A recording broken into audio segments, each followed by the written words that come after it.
Testing 1 2. Testing 1 2. You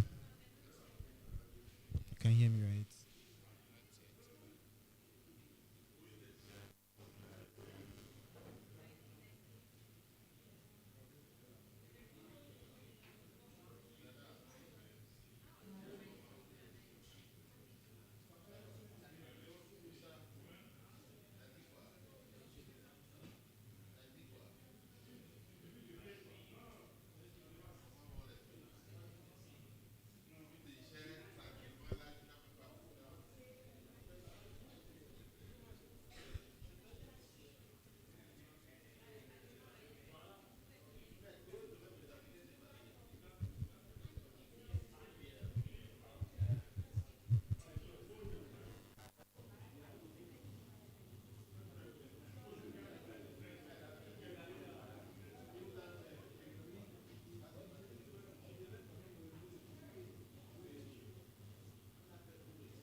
Testing 1 2.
Hello, hello. Testing mic. Hello, testing mic 1 2. Hello, hello, hello, hello. Testing mic 1 2. Hello, testing mic.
Given a buffer of 30 minutes.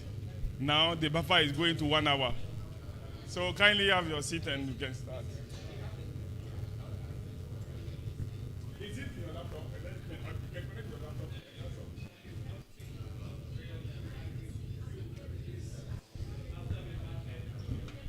Hello, hello. Try 2. Uh, no. Hello. Your laptop. You can connect with his laptop. Elijah.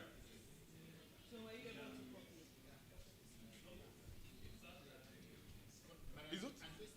Yes, we are waiting for you. No, 8. We were not here yesterday. We were supposed to start at 8. So you are late. give me this. So it's here. Listen.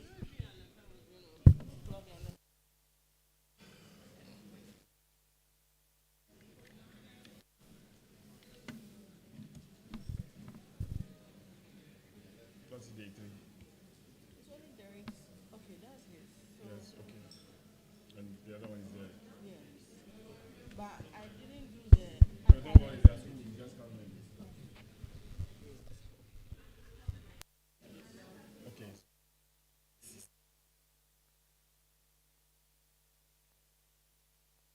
This session or for another one? For this session, the discussion. Hello, hello, hello. Hello, try. Hello, 2. Hello, 2. Try 2. So, Hello, try 2. Testing mic 1 2. I want to remove it. We are not seeing it. Die. Hello, testing 1 2. So you change Testing 1 2. Hello, hello. okay. Testing 1 2. Testing 1 2. We have we have this. Yeah. Where is it? No, this is the one. Yeah, it's the one.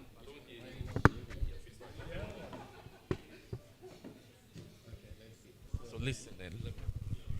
Hello, try 2. It's already there. Let's see if can we go to preview? Yes.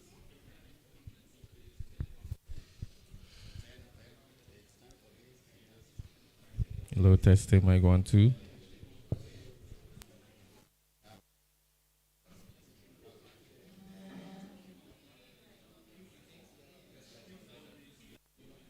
have to play and see.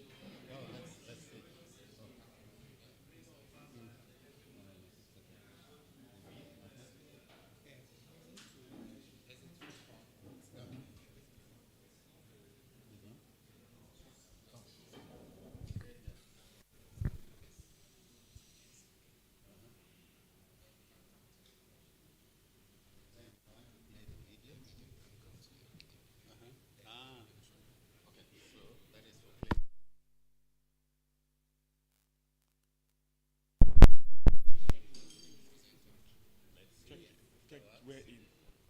Okay. Yes, it will come. Okay, then end slideshow.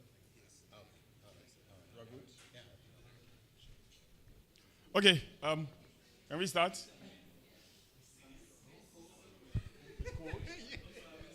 No. Otherwise, the others also will be feeling hot. What's okay? Here we are. Morning, everyone, again, and thanks for being in time this morning. And I think we feel like having a short agenda, but it depends on how we consider the talking. We have Elijah this morning before we dive in the other presentation that we may have also online. We have 2 presentations online from Toe and Popo.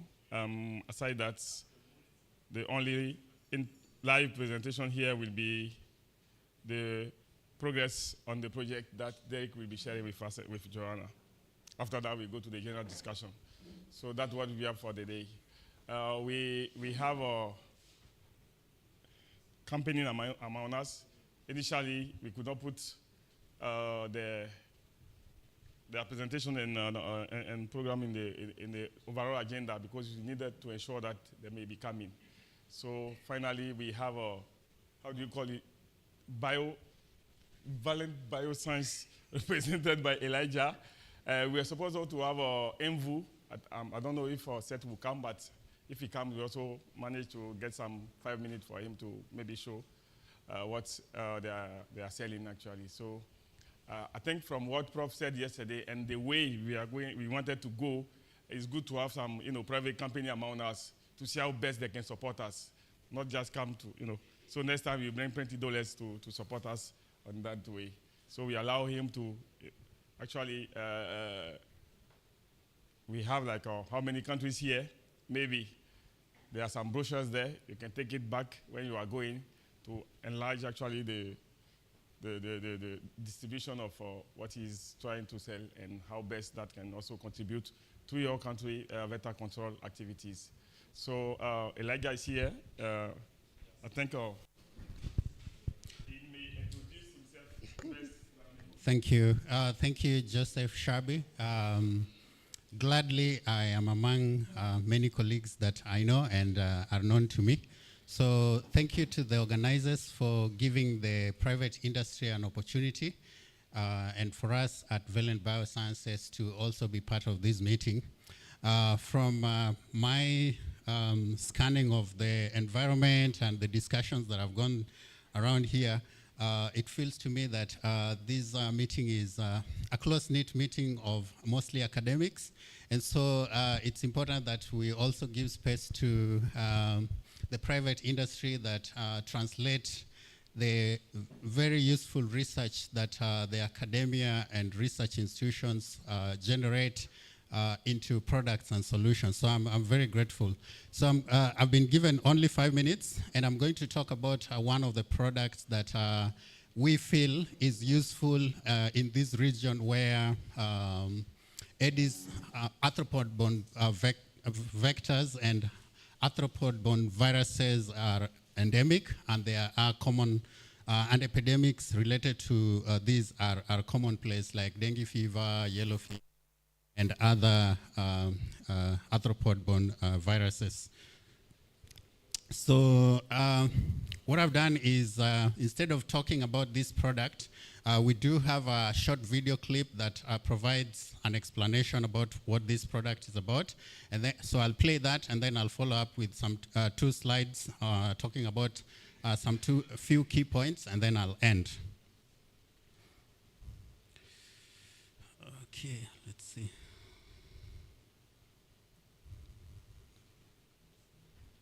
Let's see if this works. Usually videos, when you're not presenting, and then when you want to present, they don't work. So let's see.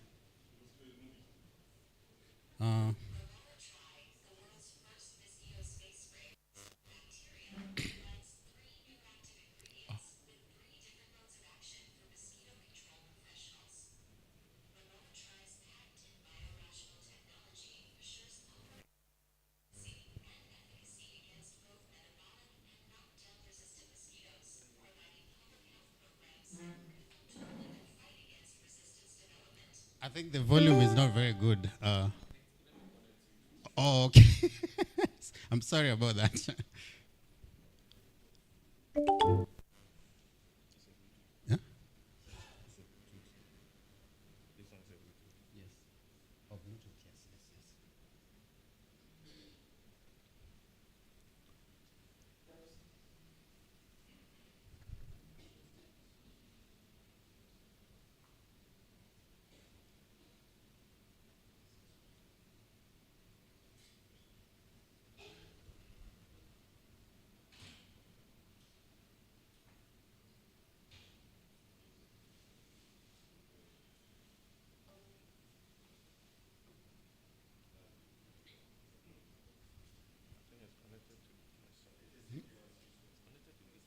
Oh, so you have to disconnect.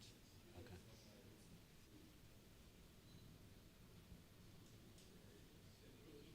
You can just switch off.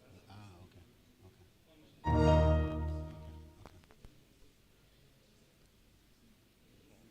Okay.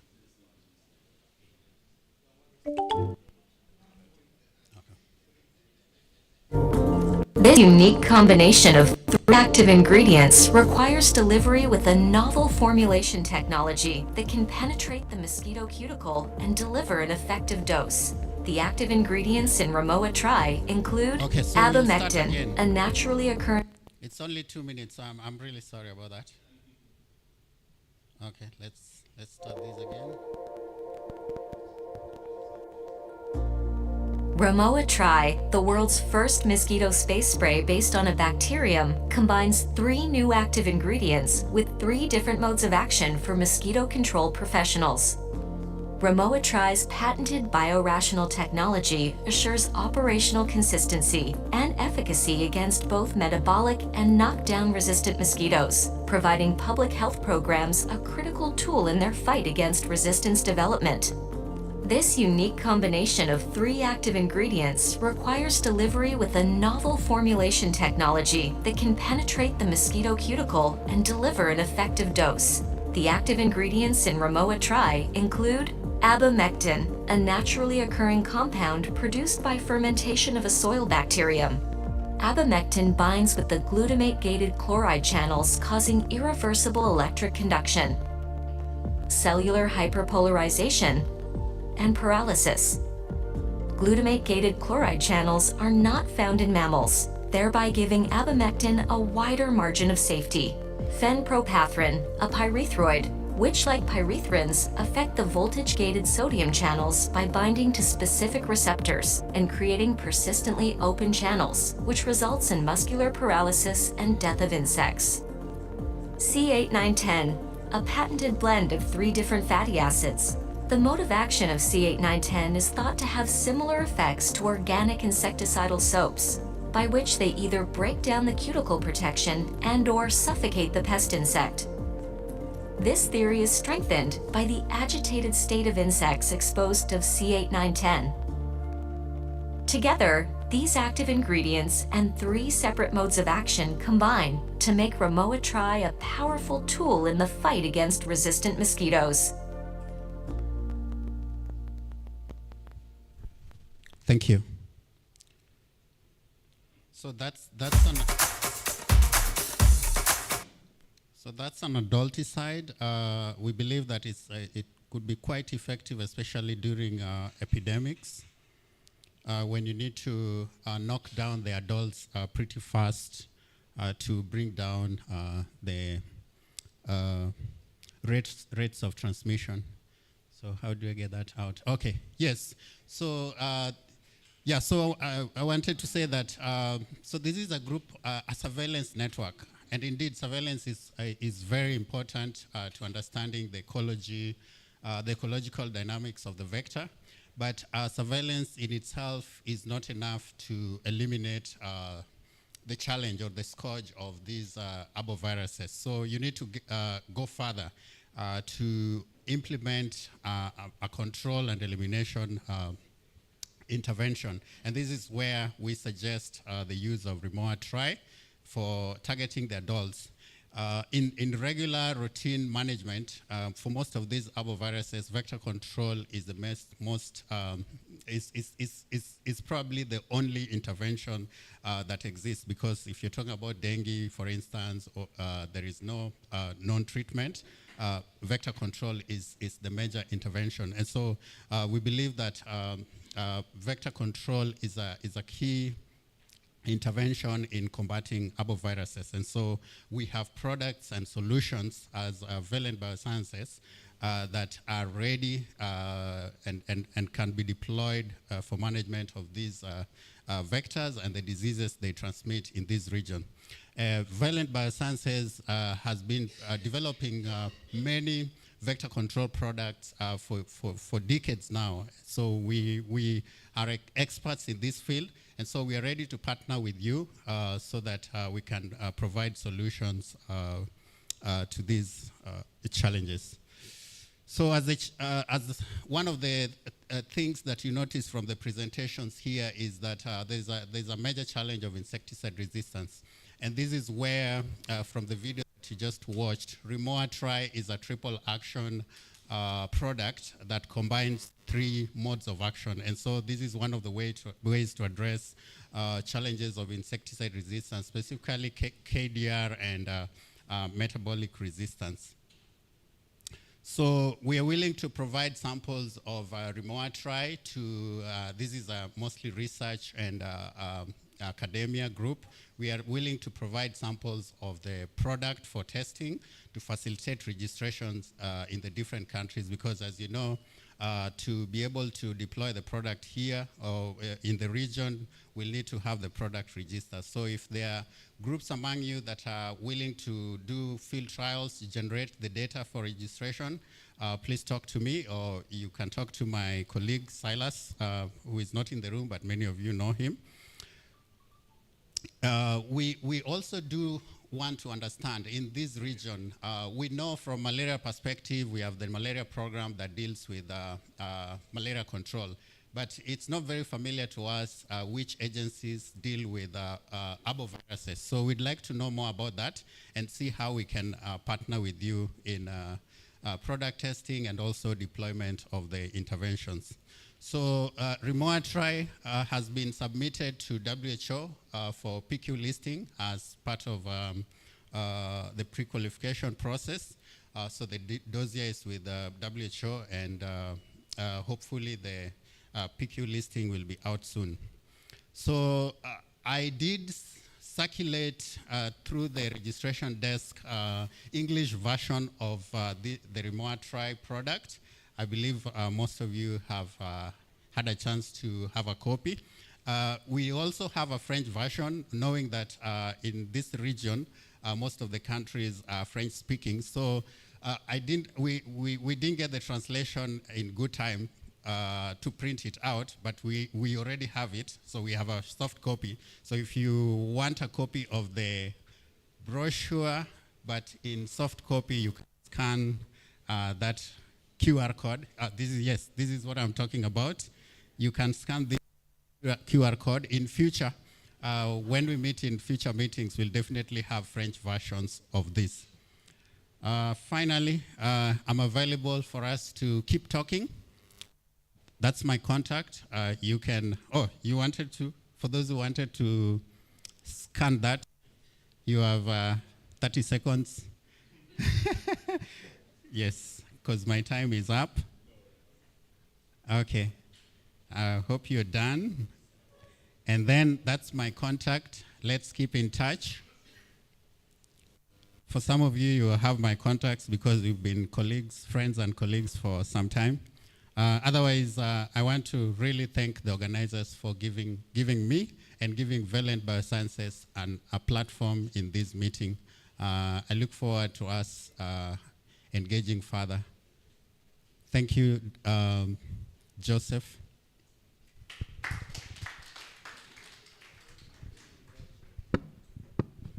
Thanks so much, Elijah.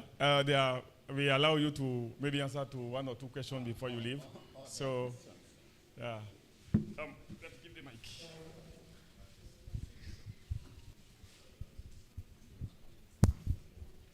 Thank you. Good morning. Thank you for your presentation.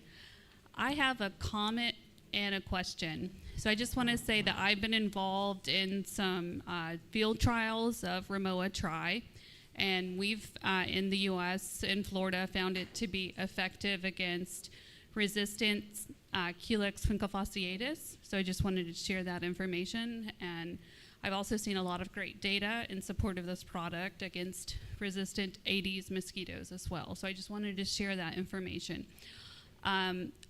Elijah, I was wondering if perhaps you could comment on the WAAS application system for BTI.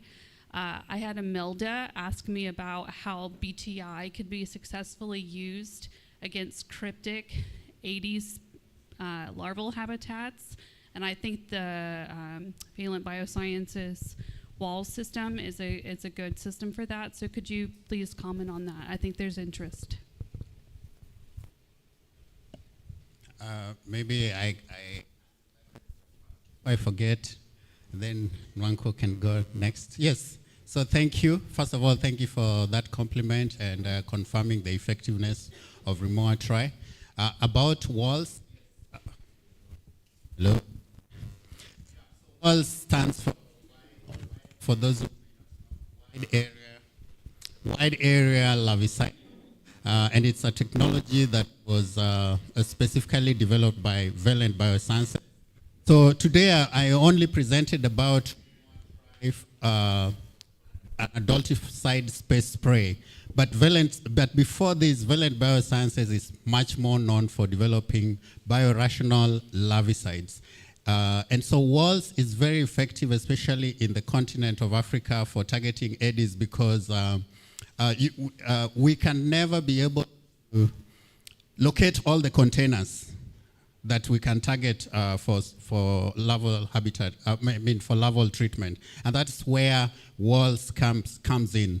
So we are already partnering with countries like Nigeria to implement a larval source management program. And so WAAS application will definitely become useful in the continent. So we are just getting set up in the continent, and indeed in most of these countries, we hope that the countries will be able to be amenable to or receptive to larval source management as an intervention, because unlike in the US where larval source management is the major intervention or equal to adulticiding, in Africa it's the opposite. It's mostly adulticiding, but indoors. And so we are hoping that over time, countries will be able to be receptive to using larval source management as a co-intervention for mosquito control, where WAAS application actually works. Thank you. All right, thank you very much. I mean, it's quite exciting and interesting to see what Valent Biosciences is doing, really. You answered part of my question when you talked about the issue of pre-qualification. I think that's pre-qualification. I think you answered that. Yes. But for this Rimowa Tri, has it been tested in Mother Africa? I know I heard Eva when she talked about in the US. And then secondly, how long does it persist as a space spray? how long does it persist in the environment? Thank you. Okay, thank you. Yeah, so it's not been tested in Africa, and that's why we are opening up the door for researchers and programs that are willing to test it so that we can generate continent-wide data to facilitate its registration and use in the continent. Number two is, yeah, so that's the status. It's not been tested, so we really look forward to you guys approaching us and saying we are ready to, we'd like to test your product, because that's how we expand the Okay, in terms of persistence in the environment, it varies. First of all, it's a triple mode of action product. There is ivermectin, which is a soil bacterium, which has a short residual efficacy. And then we have a pyrethroid, phenpopathrine, a pyrethroid. So the persistence in the environment may vary because of the triple active ingredients that is part of the product. So the soil bacteria and the fatty acid part of it, the residual efficacy is shorter compared to the pyrethroid component or the pyrethroid active ingredient. So those are some of the key parameters that we should be able to tease out in the continent as we do the trials in the continent. So I really look forward to people approaching us wishing to test the product in the continent.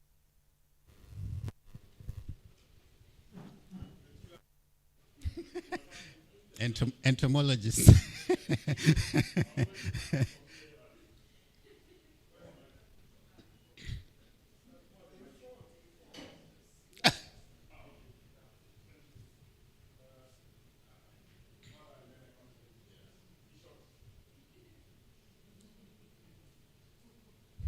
Okay, thank you. Thank you so much for the new product. I have any information about them.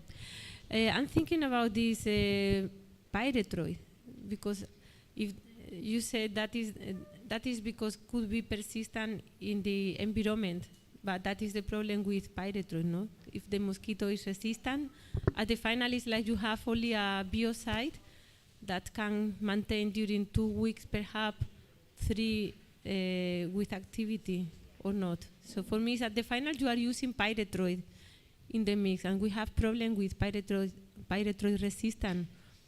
So what about the mosquito that are resistant for pyrethroid?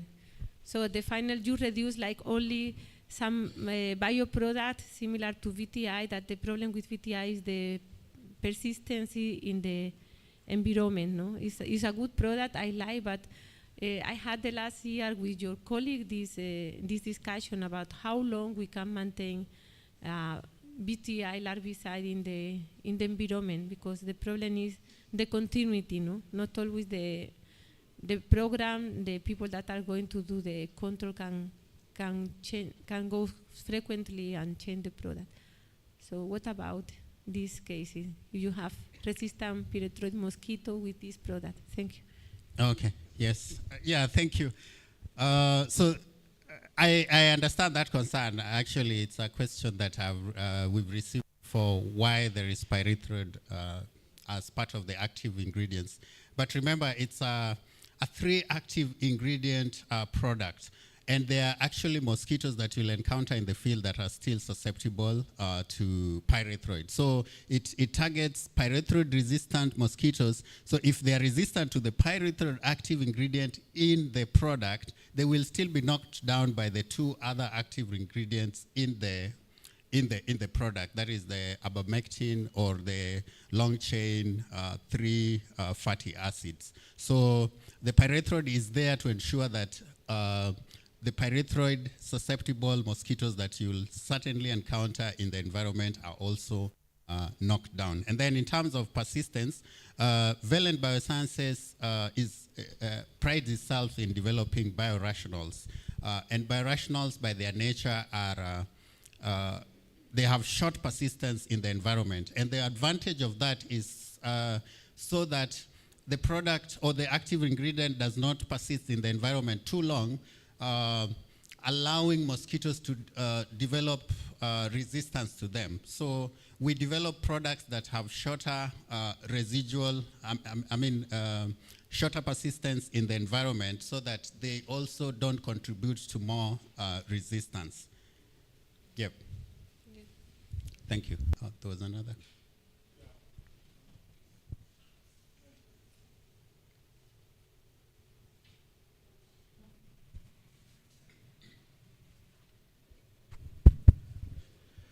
Bon, merci beaucoup.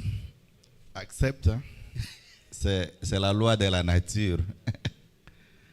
Bon, c'est vraiment très intéressant. Très intéressant. J'aborde presque dans le même sens que les autres sur les inquiétudes sur l'émergence de la résistance. Parce que la vraie faiblesse avec les produits, avec les pesticides, c'est l'émergence de la résistance, de mutation chez le vecteur. Et on doit se mettre en tête, la vitesse que tu utilises là pour le détruire, c'est la même vitesse qu'eux développent leur mécanisme de survie, qui est la mutation, et à un laps de temps, on va se retrouver avec un produit fini qui n'a pas d'importance. Pour ne pas aller loin, on a commencé avec les PBU. Où en sommes-nous avec les PBU? C'est resté une lettre morte. D'ailleurs, chez nous, quand l'OMS a homologué, a autorisé qu'on utilise les PBU, la résistance était déjà à 100% avec ces moustiquaires de 3e génération de PBU là. Actuellement, on est passé à l'interceptor tout. Oui, c'est maintenant par rapport à cette vitesse de l'émergence de la résistance chez le vecteur. Et ces produits ici vont l'empêcher en quoi pour sa mutation. Voilà.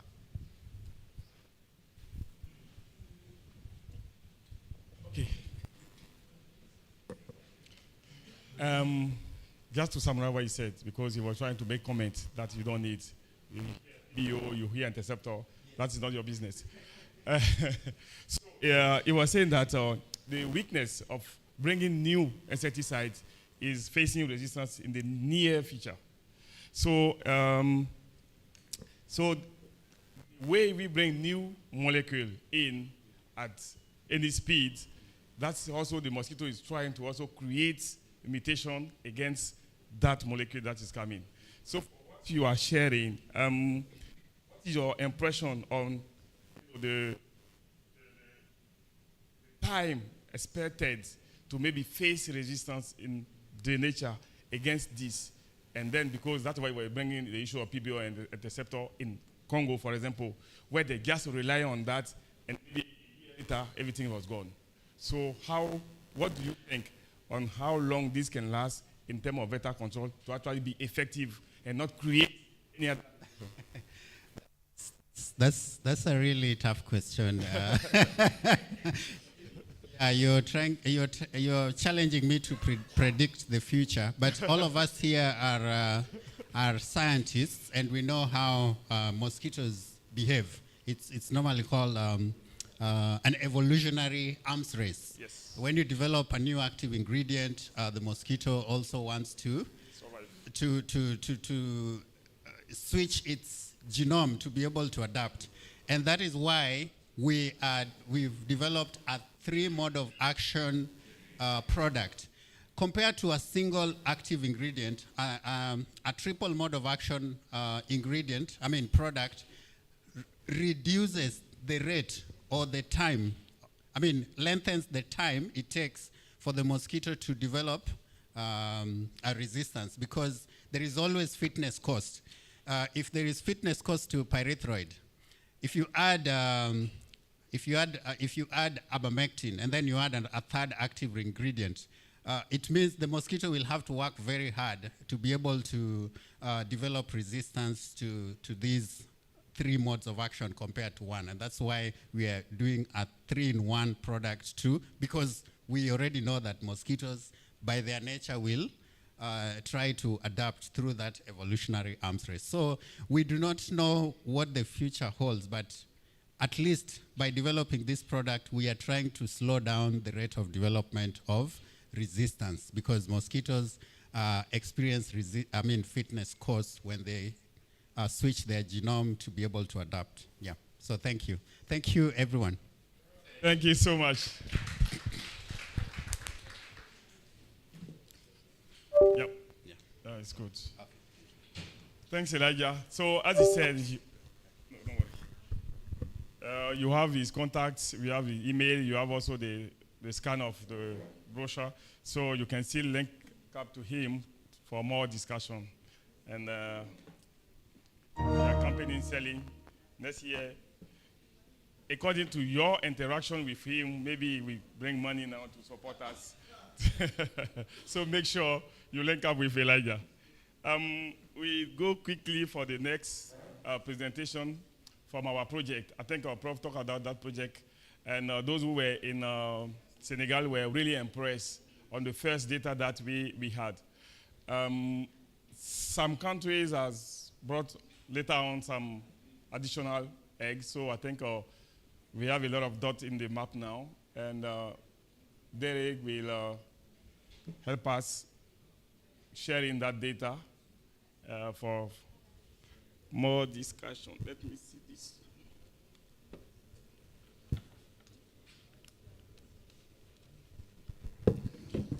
Sorry.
Hello.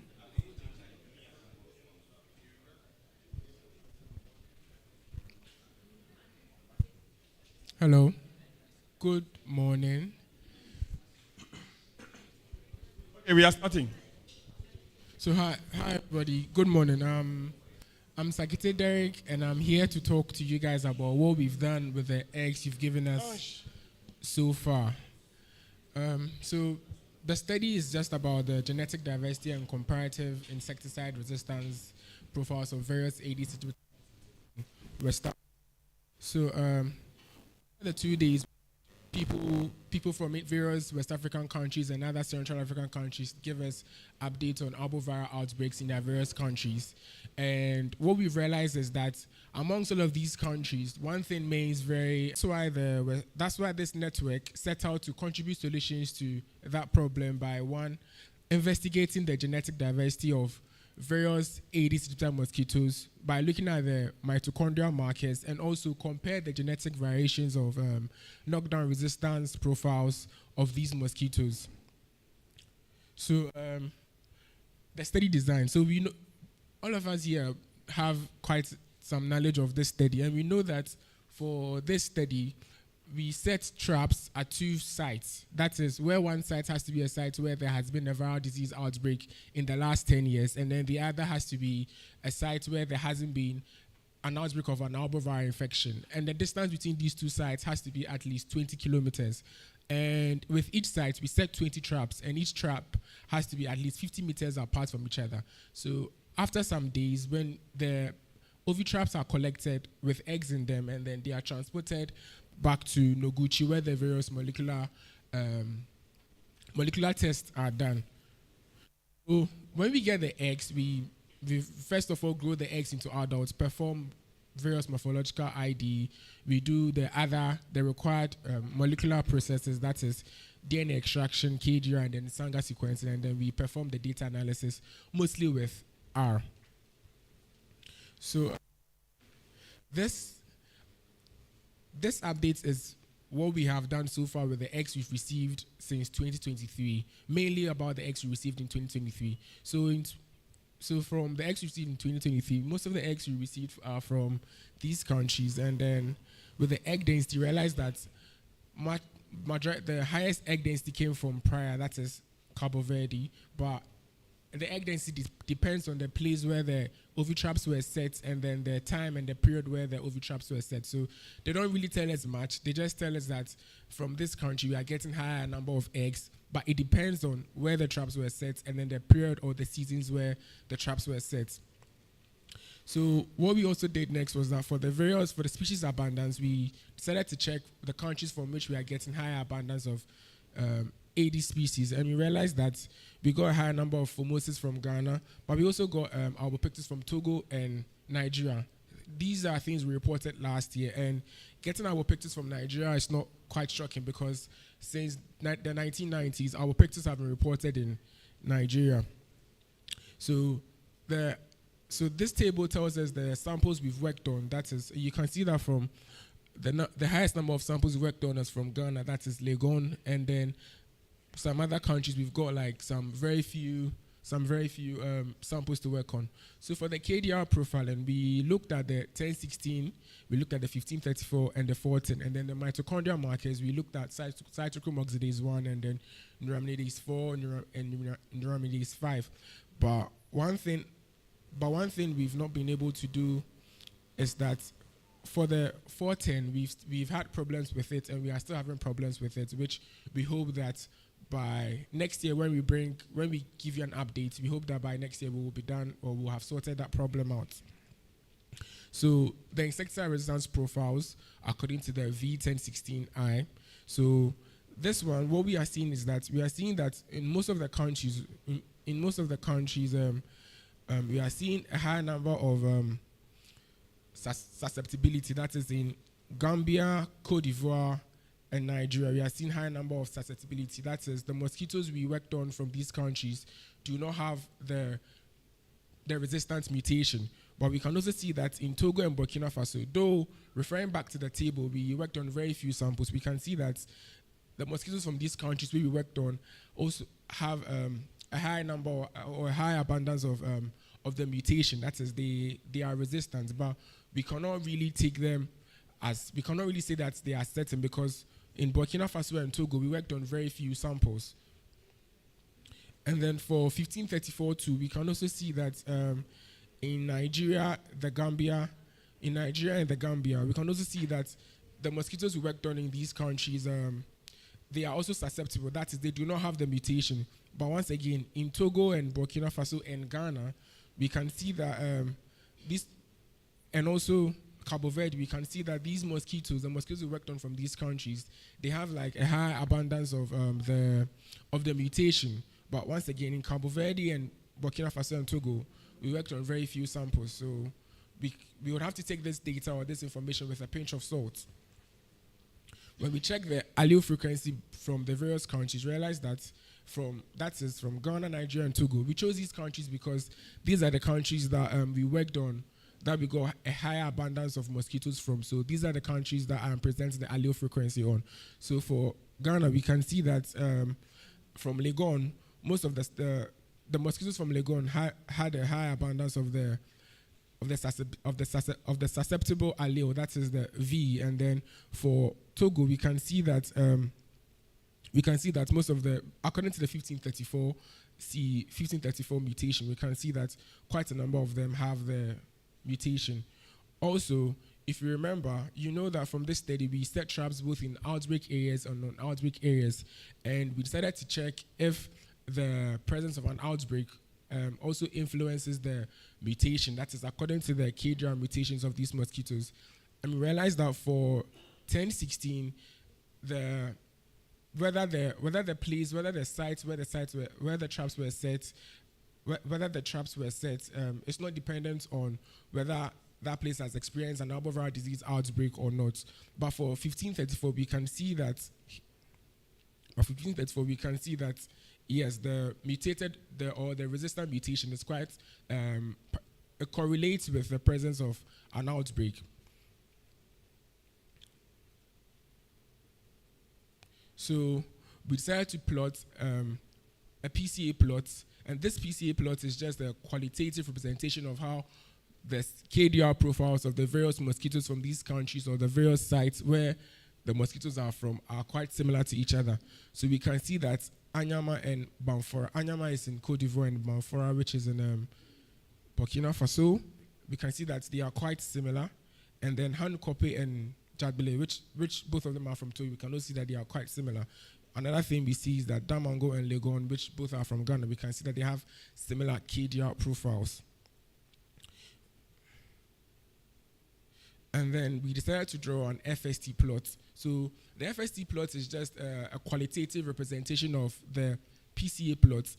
And then what we see here sort of reinforces what we see in the previous plot I showed you. So if you look at Brikama town and Valon, you can see that those towns are very, very much dissimilar according to their KDR profiles. But if you look at Banfora and Hanukope, which in the previous plot, you can see that they were very, very close to each other in the plot. You can see that from this FST plot, you can see that they are very, very close. That is, in this FST plot, blue means very close, red means quite very, very much apart. So on this plot, between Banfora and Hanukope, you can see that these sites have the mosquitoes from these sites have similar KDR profiles.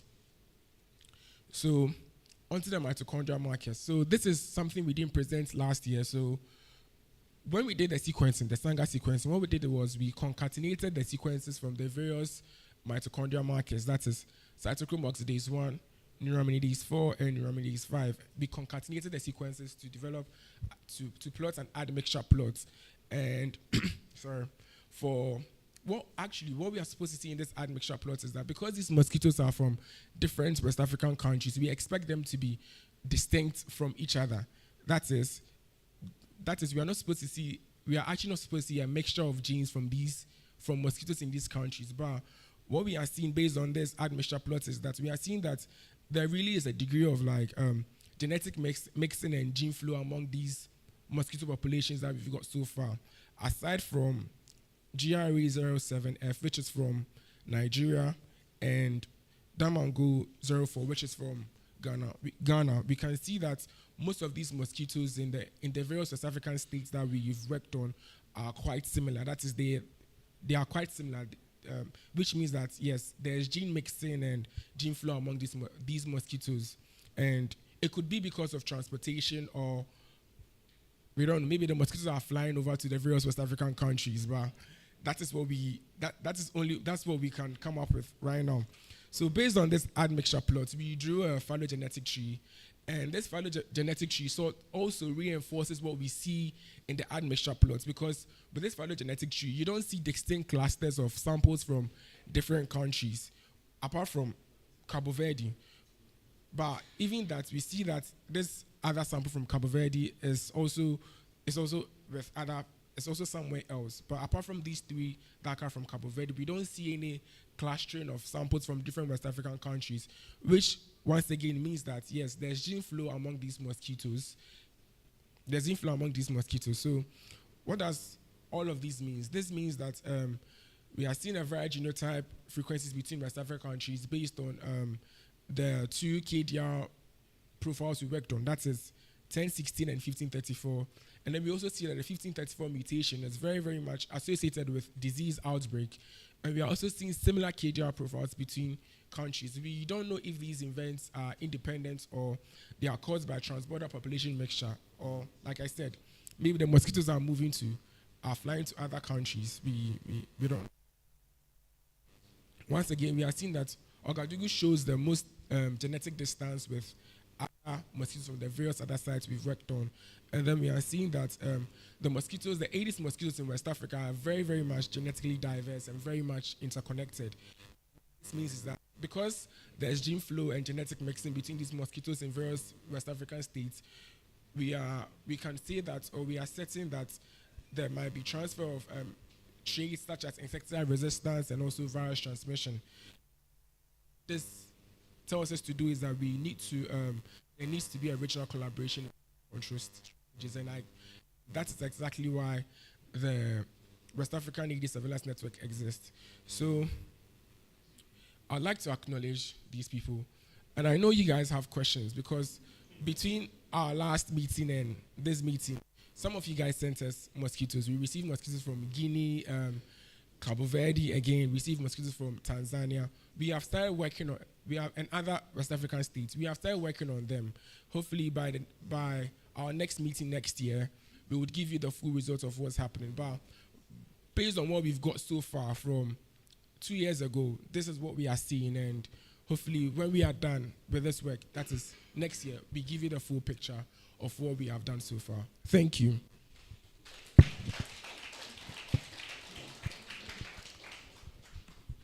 Thank you so much, Derek. Dr. Joanna is here also to support you in the question because you already raised it. So, any question? Okay, I think we may have plenty.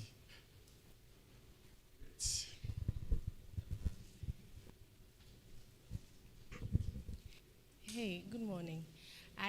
When you started, you talked about egg viability. I am curious as to how you process the eggs when you receive them. And also, if that could be a reason why you're not getting a lot of albos. If what? You got the first part. Okay, so for my lab, we receive eggs from other counties, right? And sometimes when we keep the eggs for too long, we lose, we could, it's not certain, right? So we could lose Aedes albos, but we are not sure if we are losing them because if you keep them for too long, the eggs desiccate and then they are not viable. So I'm wondering how you store your eggs and for how long you store it when you hatch. And, if you've seen any disparity, let's say if you store it for a week, is that when you get Aedes albos as well? Or when you store it longer, you don't get Aedes albos at all?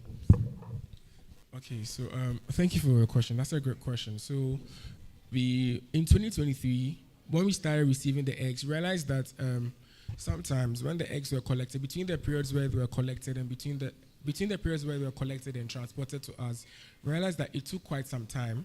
That is, sometimes it took 3 months, and realized that those eggs that we received virtually after 3 months, when we hatch them, most of the time the egg viability is quite low. That is, we don't really get a higher number of adult mosquitoes from them. So we told them that whenever they collect the eggs, as soon as they are done, they should just transport them to us. So what we do, when we get the eggs, where we store them in a cool, dry, airy place, that is in a lab. That's where we store them. But as soon as we get the eggs, we make sure that we hatch them right and as soon as they come. So that's what we do, so that we get a high number of adults. And with the second batches of eggs we've got, that's what we've been doing so far. So yeah, we are getting quite a high number of eggs with that one. Thank you. I think before we also thought of, we receive these items through DHL. So we thought, usually they scan, they usually have this, I don't know how they do it, but they usually scan whichever package is coming through. So at first we even thought that maybe that's scanning whatever, I don't know, laser or whatever could potentially be destroying the eggs. We don't have any proof of that. But at least I think we had a protocol from Lara last year to help us get the eggs to do better. However, we still don't know how long it takes for people to collect the eggs and then ship to us.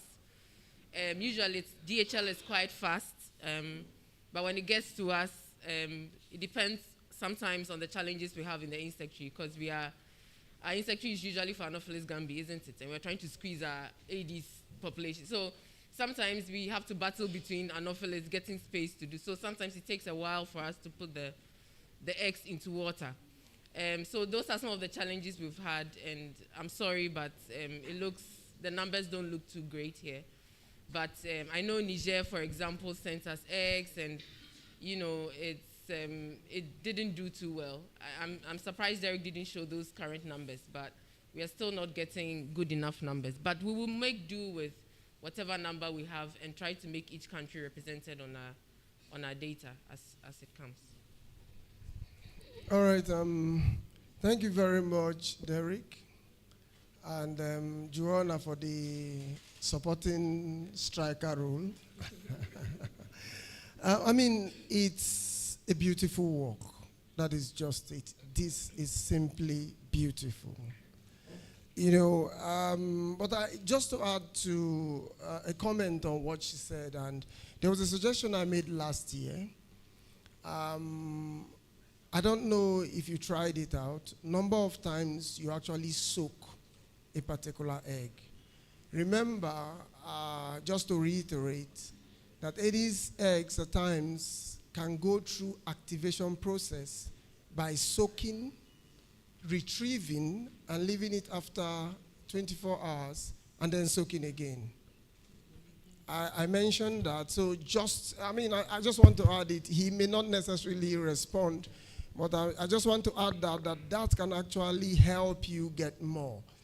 Another one, the other option would be more laborious, because it will involve, if you have a few adults, possibility of getting an F1 from that, blood feeding them, and then particularly if you have native, not necessarily native, aegypti that we easily feed, and then getting whatever number you want from that. That will be some work, but that's just an option. It's just to make a comment on that. Derek, sorry, you may not necessarily need to respond. My question is, as regards having Aedes aegypti and Aedes aegypti formosus from some countries, just as you presented, in all you did, was there any attempt to separate them in case we might see anything? Or did we just look at them as, this is from this location? Just to know. Thank you. Okay, so you said we shouldn't comment on we don't need to respond to that one because I'll leave it. And then about the Formosus aegypti issue. I remember last year there was a lot of debate that emerged because we mentioned Formosus and aegypti, yes. So yes, there are some the phylogeny, for example. I know we picked, when I selected the samples, I think there was a mixture of Formosus and aegypti. So yes, we could separate it. We haven't done that, but we could try and do that. We'll just tease out those that had only the Formosus and see what they would look like. We can certainly do that. We haven't done that, but yeah, we can do that. If you look at the phylogenetic tree, some of the samples have, so for example, this one, like 20F. The F just stands for Formosus, and pra 17A, the A stands for aegypti. So like my boss Joanna said, we can do that, so we'll do that later. Thank you so much.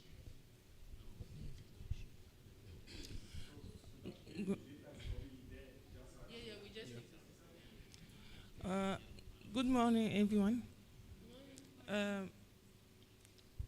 I want to have more explanation on Niger's eggs. We sent eggs for 5 localities. I want to know if what is the outcome? Yes. Please, Joseph. Can you no translate, please? I want to understand very well. She wants an update on Niger sample. That's all. So thank you for your question. So with the Nigerian samples, like Joanna said, our insect is mainly for Anopheles mosquitoes. Sometimes we have to squeeze the Aedes mosquitoes, the Aedes eggs into it. So because of that, sometimes we have to do like one town at a time. So yes, we are hatching them. We are actually hatching them, and hopefully we hope to get quite a number of adults from them. So yes, they are there. We have done everything we are supposed to do, and we are hatching them. So hopefully by next year we give great results on what happens with them. Thank you. Yeah. Thanks, Derek. Any other question? Okay. Non, tu as compris, c'est bon. Là? Oui, non. Il dit normalement, ils ont reçu les œufs du Niger, comme la Guinée et autres, comme il avait expliqué. Ça, c'est les derniers œufs qu'ils ont reçus. Maintenant, ils font normalement, parce qu'il n'y a pas d'espace en tant que tel, puisque les essayariums sont plus pour Anophèles. Et donc, souvent, il faut qu'il y ait de l'espace pour eux, pour pouvoir élever les œufs qu'ils ont reçus. Donc, ils font par catégorie. Sinon, les œufs sont là. Yeah, you just want to be sure that the samples reach and they are okay, so that's what's I worry. Because I think last year their sample wasn't, yeah. So she would just want to be assured that the samples are in and they are okay. You have a question? Okay. I only want to confirm because I not take all the answer like in the completude. So you know that if it's Aedes aegypti or Aegypti formosus where you have the mutation or not? Have you seen this? Again, yes. So we haven't separated the data. And for Praia? Formosus. Praia is all Egypt. There's Aegypti. There's one Formosus here. But most of them were Egypti. Egypti. Yeah. Okay, thank you. Great. Are we good? Thank you so much. Please, I'd like us to clap for this gentleman here. He's been great. I just tell him what to do and he basically goes and does it. With all the R, he had to figure a lot of these things out. I made him learn on the job, basically. So please, he's done a great job. Thank you, Derek. Thank you. I think Davidson had a question. Davidson, do you have a question? Wait. Okay, you get another clap, don't worry.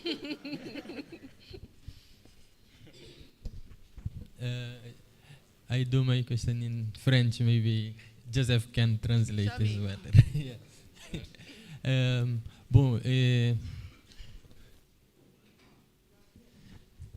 Merci pour la présentation et aussi pour le travail là.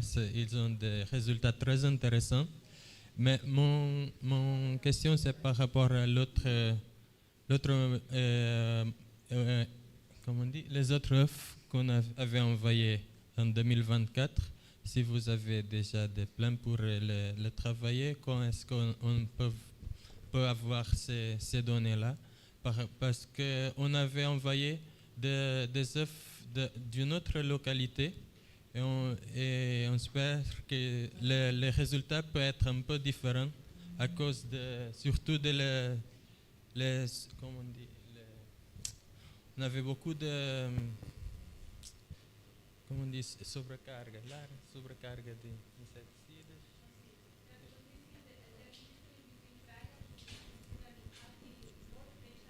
Yes. And maybe je pensais qu'on peut avoir d'autres résultats sur ces moustiques-là. J'espère d'avoir l'autre résultat là pour savoir si on a la même situation et comment ça va se passer. Okay. Merci beaucoup. Okay, like I think they sent different batch of eggs from, let's say, different islands, if I can say like.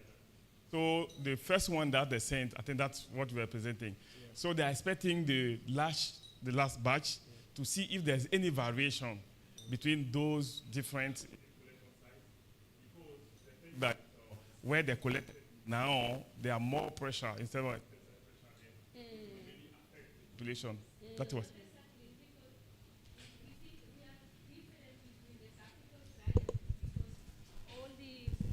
All the vector control measures are like overwhelming prior about quantity of insecticide, so it's not comparable with the inside the island. So in 2024, we take eggs for 2 different localities, Praia, like you show now, and other locality inside the Santiago Island that we see the insecticide pressure is less, and we are expecting other result. That is like we are expecting, but we don't know. And of course, for Praia, 1 year after 2024, with the same pressure of insecticide, perhaps could be worse. But I think the panorama is really bad, no? Because it's all the mosquitoes are resistant. So, okay, thank you. My pressure in your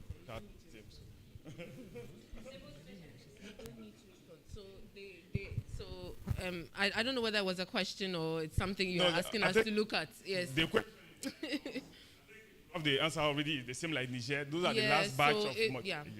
So it's not work on yet, right? I'm sorry. It's not done yet. No. So this doesn't have the new eggs that were sent. Yeah. This data doesn't have the new eggs that have been sent.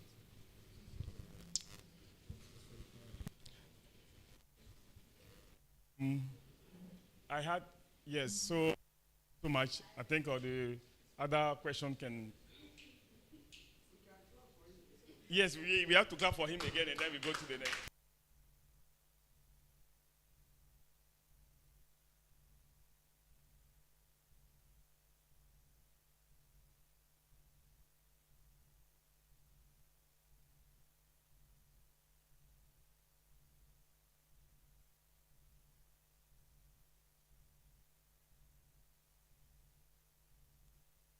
The next presentation should be online, right?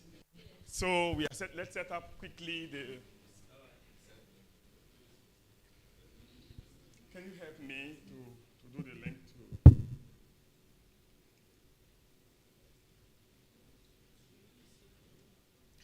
to? One thing also, I think, as Prof was saying yesterday, we are hybrids. So people are seeing all of us from all over the world. And so when you want to speak, kindly stand and so that the camera can just catch you. And those at the other side can see who is talking.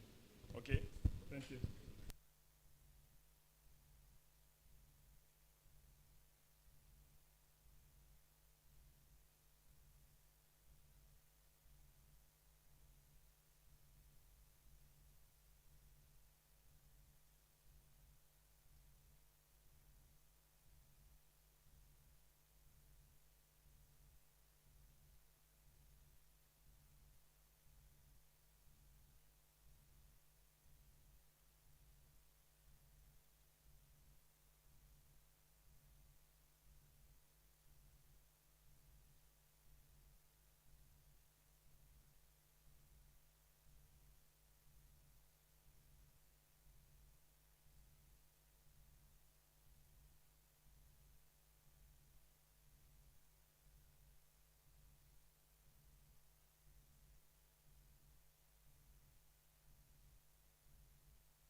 Hi, Popo, can you hear us? Try to talk.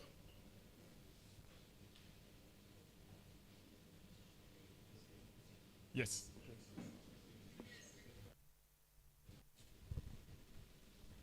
Try to speak and then we see how the. Okay, wait. 1 second.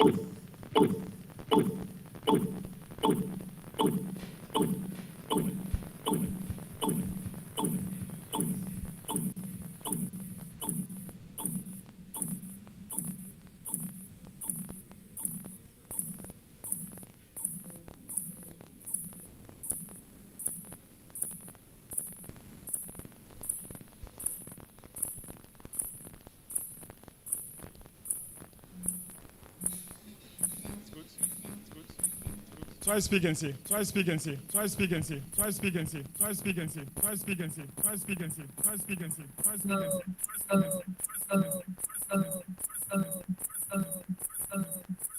Hello, hello, hello, hello, hello, hello, hello, hello. I can hear a lot of echoes.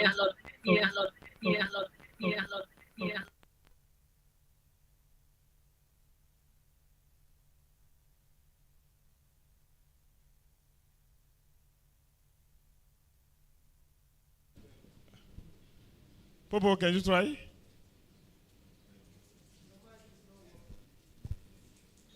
Oh, this one.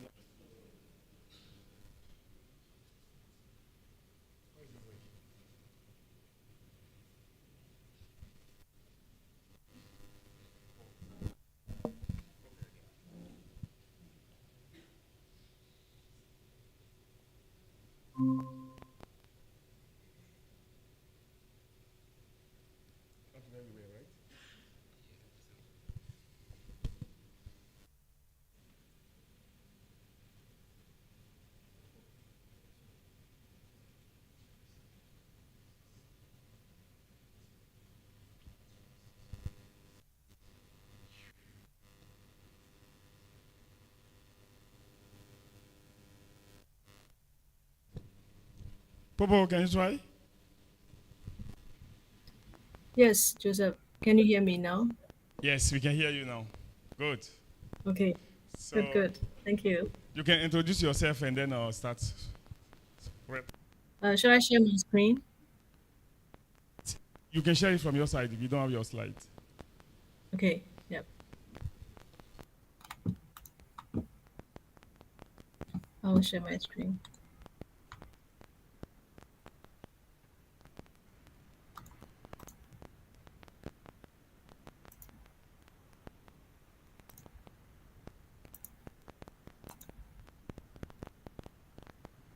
It is now on.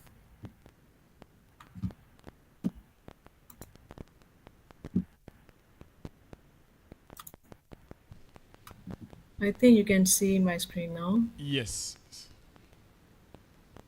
Okay.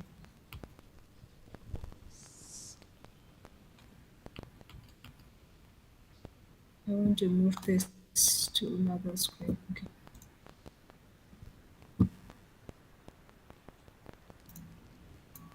Yep. Yes. It's fine now, I think. Good morning, everyone. Can you hear me? Yes, go ahead. Yeah. Sorry. Good morning, everyone. And good morning, all my colleagues from Africa and all distinguished guests and friends and colleagues. I'm Popo from Malaria Consortium. I am a senior research specialist at Malaria Consortium Bangkok in Thailand office. And this is a great pleasure to present these findings on behalf of the whole team. And the title of my presentation today is Are We Ready for Our Virus Threats? This is the key findings collected from self-assessment of national preparedness in 4 African countries. Yeah. So let me start my presentation. As a background, we all know that vector-borne diseases accounted for 17% of estimated global burden of communicable disease, and it is disproportionately impact in low-income countries. In 2015, there are a total of 831 million people in Africa. They are at risk of at least one arboviruses, and several countries in West Africa are experiencing the outbreak of yellow fever and dengue in the recent years. The situation was worsened in the intensity of dengue outbreak, which is really increasing in 2023, and WHO reported that all 47 countries in the West African region have a huge gap in capacity and readiness to confront such rising threats. Therefore, the country-specific action plans are required to translate this practical step to overcome these challenges, and we undertook an assessment of country readiness for arbovirus outbreak in Burkina Faso, Cameroon, Cote d'Ivoire, and Tanzania in 2024 last year. The aim of this assessment was to facilitate the self-assessment of health systems readiness, capability, and plans to respond to arbovirus threats, and also to identify key gaps and develop recommendations in each country.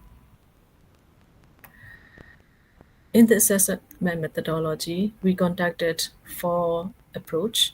The first one is a text review. So we reviewed 27 policy documents, guidelines, and SOP in 4 countries, and 162 published articles from literature using systematic review approach, which published in the last 5 years to understand the recent research update in arboviruses in 4 countries. And after the text review, we conducted parallelly, simultaneously in 4 countries, key informant interviews and self-assessment survey. So we conducted a total of about 20 key informant interviews from key stakeholders from Ministry of Health, National Program, WHO, PMI, and academic institutions. And also we completed 4 self-assessment survey using online Google toolbox questionnaire, which include 69 questions and 9 domains. That assessment survey questionnaire was mainly based on the WHO 2021 self-assessment survey, and we modify a little bit based on the current context and also recent literature search for the current assessment survey. After that, we did rapid analysis of key findings from 3 assessment activities, and we conducted 4 stakeholder workshops, 1 in each country. And in the stakeholder workshop, we shared findings from these 3 activities, and we discussed in a group walk about country state of preparedness, what are the priorities, and what could be the proposed solution in each country for these priority areas. This is the process of country self-assessment outline. We have different phases. The first is initial phase. We prepared review documents, reports, development of tools, and work plan. And phase 1 was preparation. We did country selection, selected 4 countries based on the different criteria, and we did engagement to the selected countries, identifying in-country collaborator, facilitator, and planning. And phase 2 was implementation. As I mentioned in the last slide, we conducted 4 assessment process in each country: Burkina, Cote d'Ivoire, Cameroon, and Tanzania from May to July 2024. And the phase 3 was reporting and dissemination. We finished the final report in this year in the last few months. And currently, we are now preparing for the dissemination in each country and to publish the final individual country-specific report. Let me go to the key findings from the assessment in 4 countries. This is a cross-country finding, so we are trying to collect, compiling all findings from 4 countries. First of all, this is the key findings from text review. What is the study focus in the published literature? In the last recent 5 years research update, most of the articles In terms of disease focus, they are mainly focused in dengue only research papers, or 35% is dengue with other arboviruses. There are a few papers published on chikungunya and yellow fever. In terms of research focus, equally, nearly half of the articles published were focused on epidemiological and surveillance related paper and entomological related papers. Other papers are 17% related to immunology, diagnostic, vaccine, and behavioral science. This is the outbreak history from the literature review, text review, and we found that there was a series of recent dengue outbreak in the different countries from 2010 to 2023 and multiple times, and also chikungunya outbreak history in a few countries in the recent 5 years published literatures. Similarly, in our survey findings, we collected data, the surveillance data from 4 countries through 2019 to 2023. And the first graph showed dengue is rising threats in the recent years, and also yellow fever is up and down in Cote d'Ivoire in the recent years. And these findings combination reflect that we found there was an inadequate arbovirus preparedness, especially specific to the surveillance. In 4 countries, there is a critical commonality, which is the absence of dedicated arbovirus surveillance systems that function effectively during the inter-epidemic periods. We also identified that there are potential sentinel sites or surveillance infrastructure maintained parallelly with the malaria especially, but these systems are largely reactive nature rather than proactive surveillance system. And again, surveillance activity were triggered by only at the outbreak events rather than providing as an early warning system for prevention aspect. Diagnostic limitations.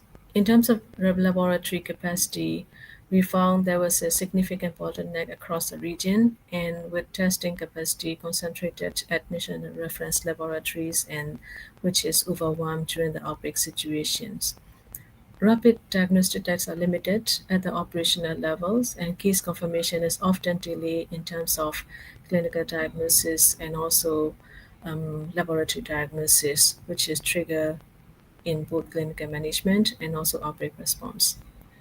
The approach to diagnosis is also centralized, and while ensuring quality and creates the vulnerability during the outbreak periods, and rapid case identification is critical at that time. The next is limited personnel capacity. We identified that there are common significant challenges in all across 4 countries to maintain adequate number of trained personnel in both laboratory, field, entomology, surveillance, and everywhere across the response spectrum, including. While these expertise are assets within the Ministry of Health, academic institution, and research center, however, the distribution and availability of these skilled personnel are insufficient at the time of comprehensive arboviral response and preparedness. Therefore, we want to suggest that priorities should be developed, training and continuous medical education that is fundamental given to competing health priorities and budget constraints. The next section is about disconnection between research institutions and national government. Our assessment identifying there are common challenges in all countries, which is difficult in coordination between research institutions and national health programs. They are connected, they communicate each other, but in terms of program integration, sometimes they conduct parallel surveillance activity and maintain testing capability by research institution, and sometimes lack of communication with the ineffective collaboration framework, not a proper system. And data sharing and expertise is also weak, and providing research institution with limited access to national surveillance database. These are some photos from our previous workshop and also our field trip. And the other important factors we identified during the assessment is community engagement and mobilization challenges.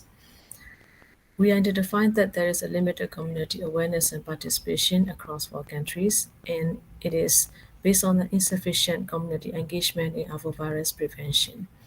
Community also has low awareness of transmission risk and limited participation in the preventive measures. Community sensitization programs, they are present, but they are underfunded, and also lack of sustained messaging necessary for our behavioral changes in the community. And again, the common challenges are presence in vector control, which is reflecting with the insecticide resistant, growing resistant among Aedes population to parathyroid and carbamates. And the response to the vector control activity are fragmented. They are a little scattered and coordinated, mainly coordinated by the malaria elimination programs across all countries. Although we find many challenges and limitations across different countries, we also identify there is available infrastructure which is connected with the malaria, which is a positive findings. All our countries possess some form of malaria surveillance networks with established sentinel sites. We have a trained personnel in vector surveillance, and we need a regular data collection system which could be related to malaria and arbovirus. Therefore, this existing infrastructure could present a significant opportunity for rapid arbovirus vector surveillance enhancement. Finally, we identify key priority area for preparedness in each country. In Burkina Faso, we identified the priority areas should be virological surveillance, vector surveillance and control, and community sensitization and participation. Cameroon prioritized disease surveillance practice and systems, case diagnosis and case notification, and vector surveillance and control. And again, Cote d'Ivoire identifying case diagnosis and case notification, virological surveillance, and vector surveillance and control as their key priority, and Tanzania identifying case diagnosis and case notification, community sensitization and participation, vector surveillance and controls. This means that across 4 countries, the key priorities areas are quite similar in a different way, but their priority 1, 2, 3 is different, and they clearly identify we need to improve all the capacity of the vector and virological and surveillance system mainly. Let me go to the recommendations. We identify a few key recommendations across 4 countries. The first is, most importantly, we want to recommend to develop national strategy plan and develop specific guidelines for arboviruses. In Burkina Faso, we identify Burkina Faso has recently the national strategic plan, which is really great. And the second recommendation is to create plan for such laboratory capacity mechanisms for outbreak situations. And it is followed by to consider integration of arbovirus surveillance into existing surveillance networks, and to develop affordable and sustainably financed training and capacity building programs. We also recommend to develop standardized outbreak definitions and response plan in all countries, and again to facilitate research and policy integration through strong partnership between Ministry of Health and research institutions. Finally, which is most important as well, we want to recommend to enhance community engagement and mobilization for arbovirus prevention.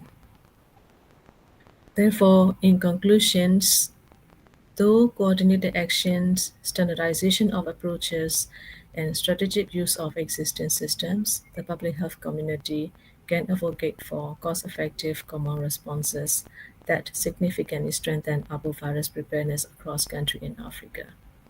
This is one of our photos we conducted during the workshop. I think this is from Cameroon. And what is next after our assessment? So after finishing our national preparedness self-assessment in 4 countries, as an extension of this activity, RAF project support in development of national strategy plan for arboviruses in one example country. So currently we are supporting under the RAF project led by the Malaria Consortium and LSHTM, and we are supporting Cote d'Ivoire as a water country to develop their national strategy plan for arboviruses. I would like to say thank you for all our collaborators, the lead organization for RAF project, LSHTM, our Malaria Consortium team, CRIT from Cameroon, IPR for Cote d'Ivoire, and IMR from Tanzania, and all the Ministry of Health and Research institutions who involved in this project activity. Thank you. And I also noticed that, sorry, there was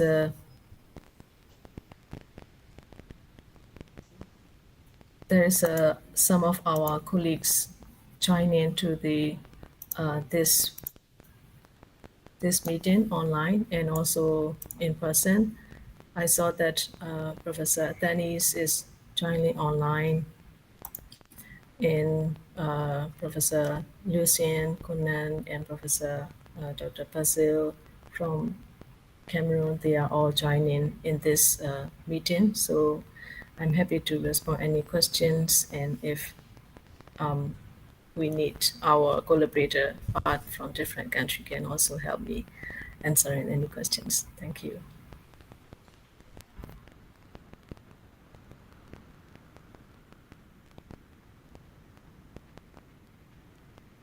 I think what Popo was saying, like last sentence, we have Lucien, Basil, and others that were part of this assessment in this room. So they can help answer some of the questions whenever some of the questions need to be answered lively here, right? Great. Any question for Popo?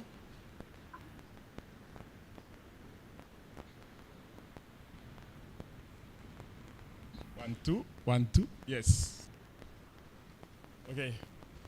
At least I will.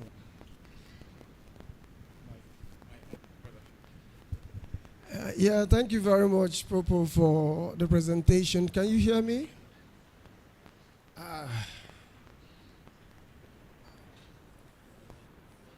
Yeah.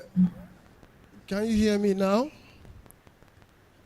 I can hear you, but a little far. I think I can try to understand. All right. Can you hear me better now? I think I'm closer. Yes. All right. This is much. Yeah, thank you very much for the presentation. Though I don't think I saw the criteria for selection, but I think the results were quite fine. And we understand some of these things might be similar in some other African countries. The question is there a plan to expand such assessments to other African countries, probably in the West African sub-region, to see precisely what is happening across the region, and then probably that may give a sense of direction to arbovirus control. Sorry, I didn't introduce myself. My name is Udo Kanwangu. I work with the National Arbovirus and Vectors Research Center in Nigeria. Thank you. Thank you for your questions. Yes, this project assessment activity was conducted under the RAFT project, which is funded by the UK Aid, and the RAFT project is called Resilience Against Future Threats. So the project was a 6-year project, and it is nearly the end of the project year by the next year quarter. However, so I think we cannot support any more assessment like this for additional country at this point. The selection criteria was mainly based on the RAF partner countries, and also we have different series of analysis based on the current outbreak situation in the African countries. So these are some criterias, and simulation of one of the studies published in the simulation of possible arbovirus outbreak in the next few years. So all these based literature and reports. So we selected the countries. So currently, to answer your question, I think we may not be able to continue support under RAF project for this kind of assessment activity, but as a military consortium, we are happy to support any countries. They can work together, find other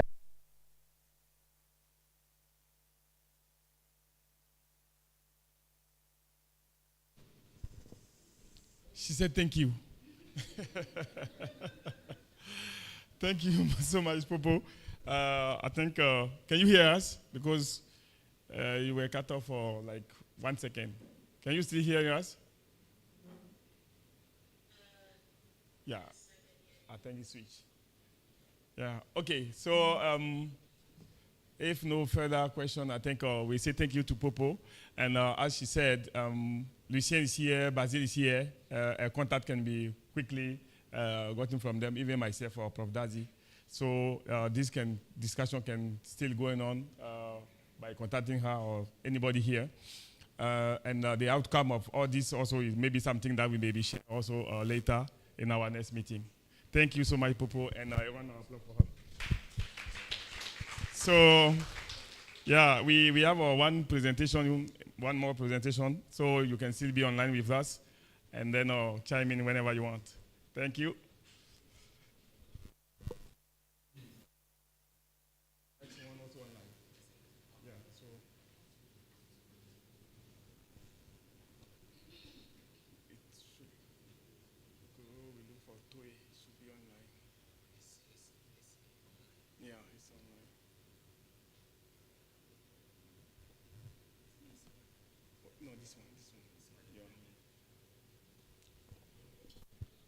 Hello, Toy, can you hear us?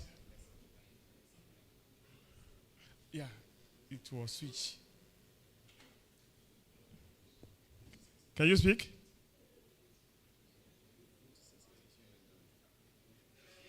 Yeah, it's gone here.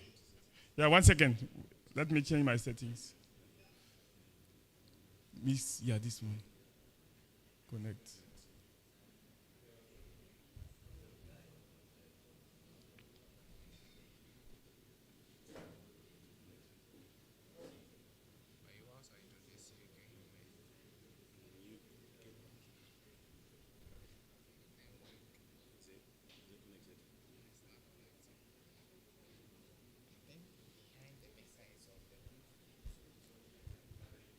Where is he? Where is the guy? Huh? Oh. Yes, he works here.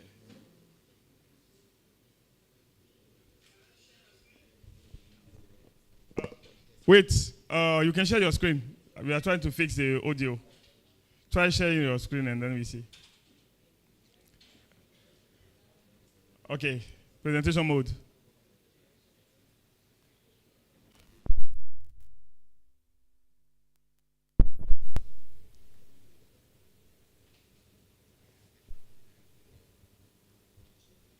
Put in presentation mode, Toy. Can you hear me? Yeah.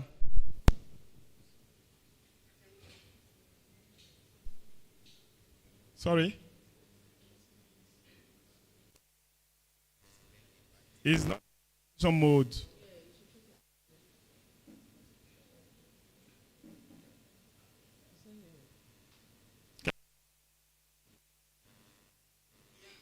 Put your slide in presentation mode.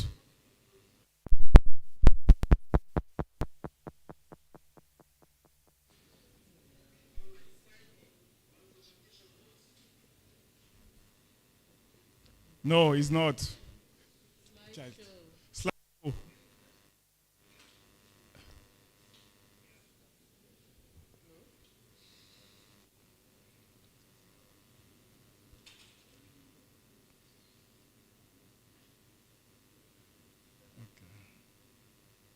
I think it was even this one off and this one connect. Yes.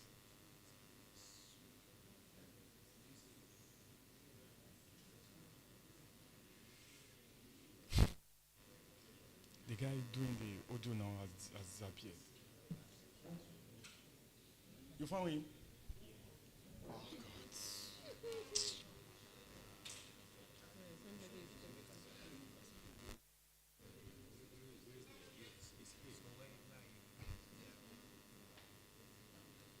No, not that one. No, this is my. Yes, this one. Yeah. Yeah.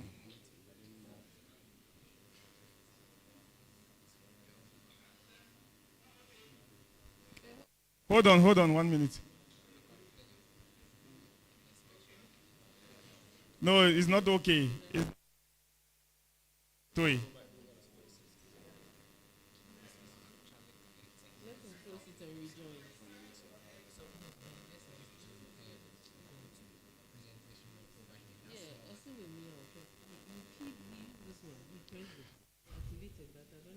So you should go off and come back.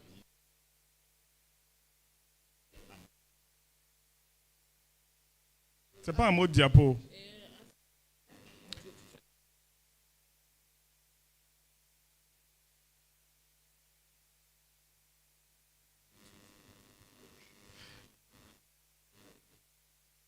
Parce que là, c'est un mode, c'est pas un mode diapo ici.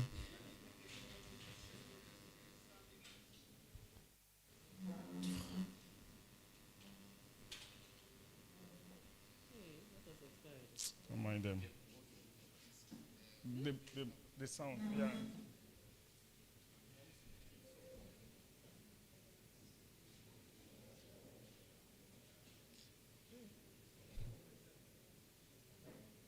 If you should share the screen again.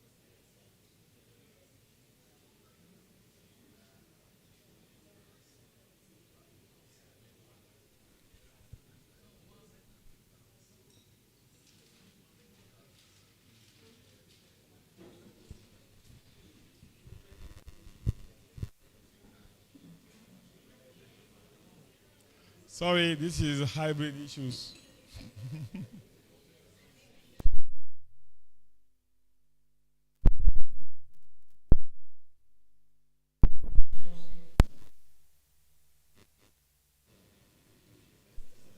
Musa, you are here.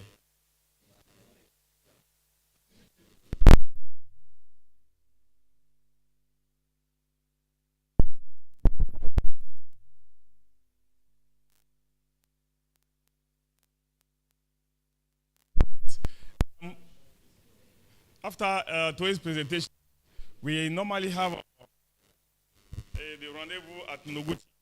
Say we are coming there by 10 because we are supposed to be there and come back for lunch.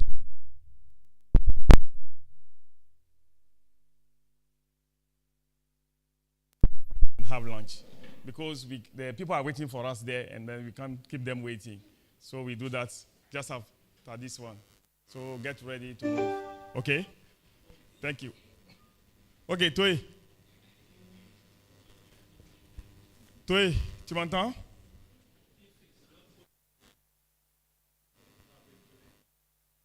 À l'angle gauche où se trouve le fichier là, il y a un truc de diapo là-bas, il faut cliquer dessus.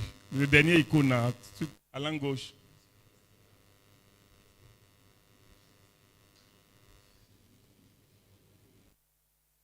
Tu m'entends? You come?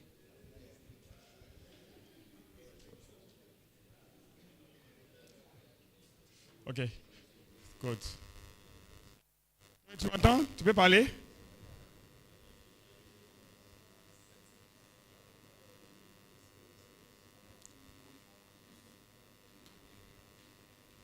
Hello, Toy, can you hear me?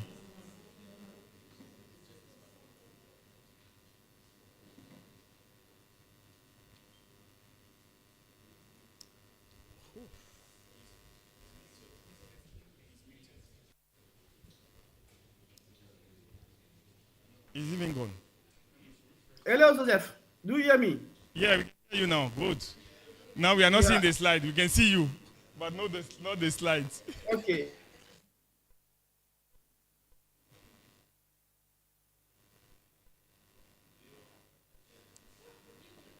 Ok.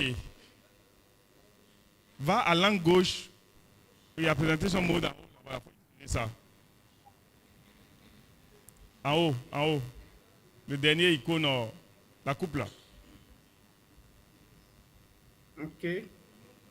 Remonte encore. Nous, on suit ta souris, tu es encore en bas. Remonte.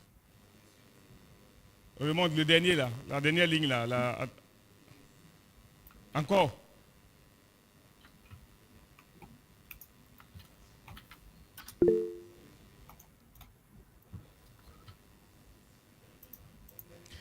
Eh, C'est bon? non.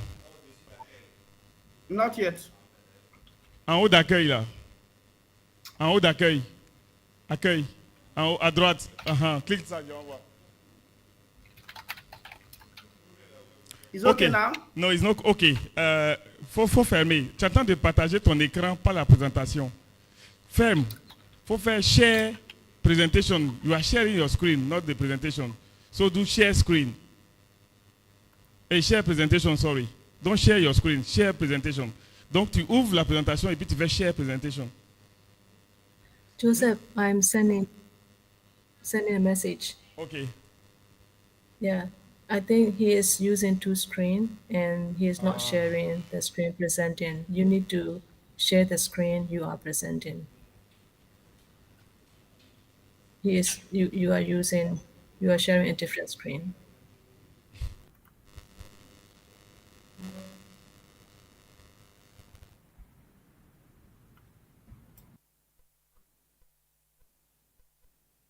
Okay, try again. If not, we do it like that. Okay, I'm fine.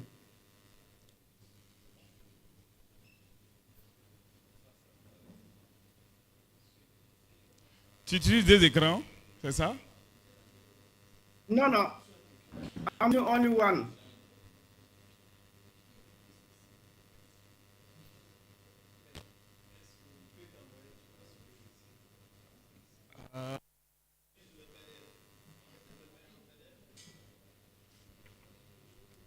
Tu peux m'envoyer ça rapidement, je vais partager ici et puis tu me dis de bouger, je vais bouger avec ça.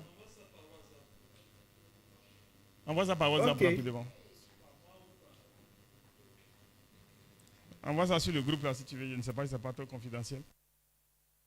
Je vais t'envoyer ça.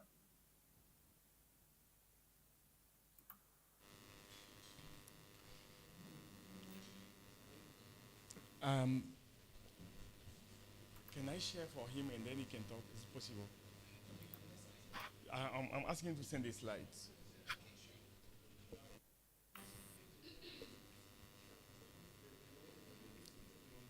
Tu m'envoies ça par quoi? WhatsApp, c'est ça? WhatsApp. C'est rapide.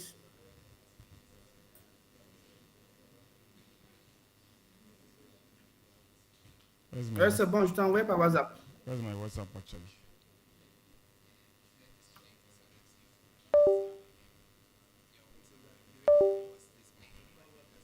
Ah, yeah.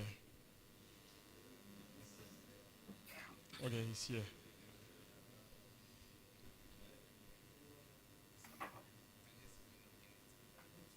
Let me save just on the desktop here.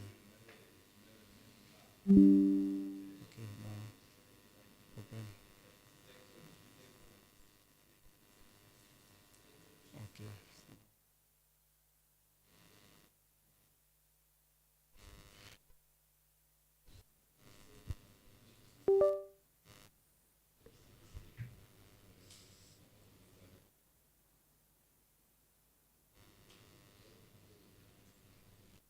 Good. Can you hear me, Toy? Yeah. Okay, you can talk and then say next, and then I move this. But I do not see your screen.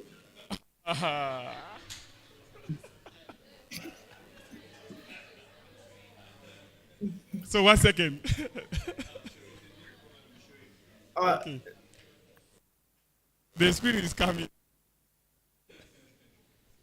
Okay, maybe let me find this thing. Can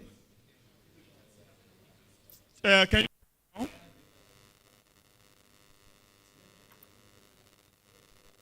Can you see the screen?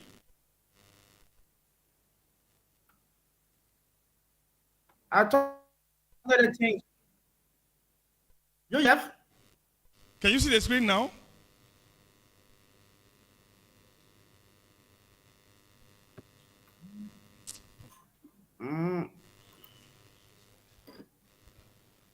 It's not. I cannot see your screen.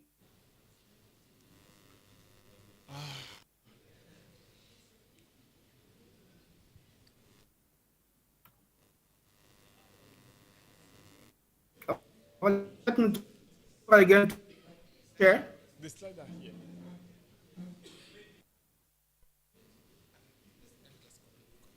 Put it here. Toi, show.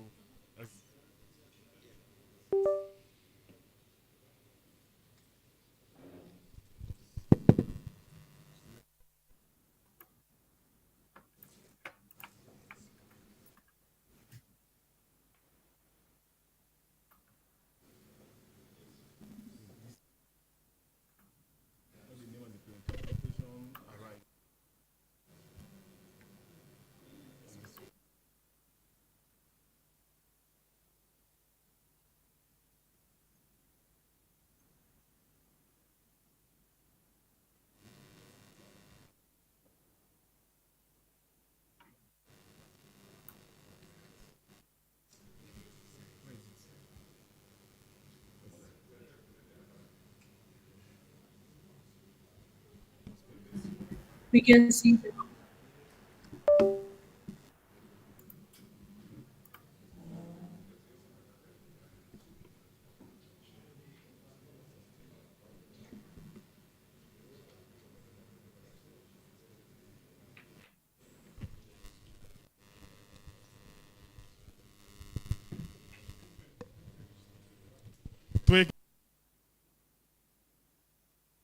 Yeah. Give me 1 second. So they are sharing the slide with you. Okay.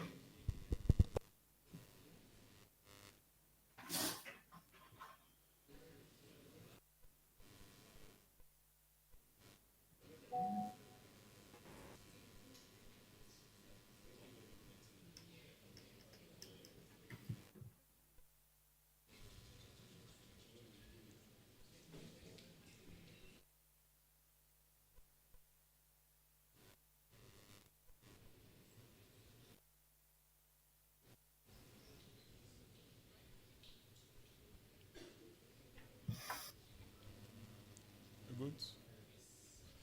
Can you? Yes. You have.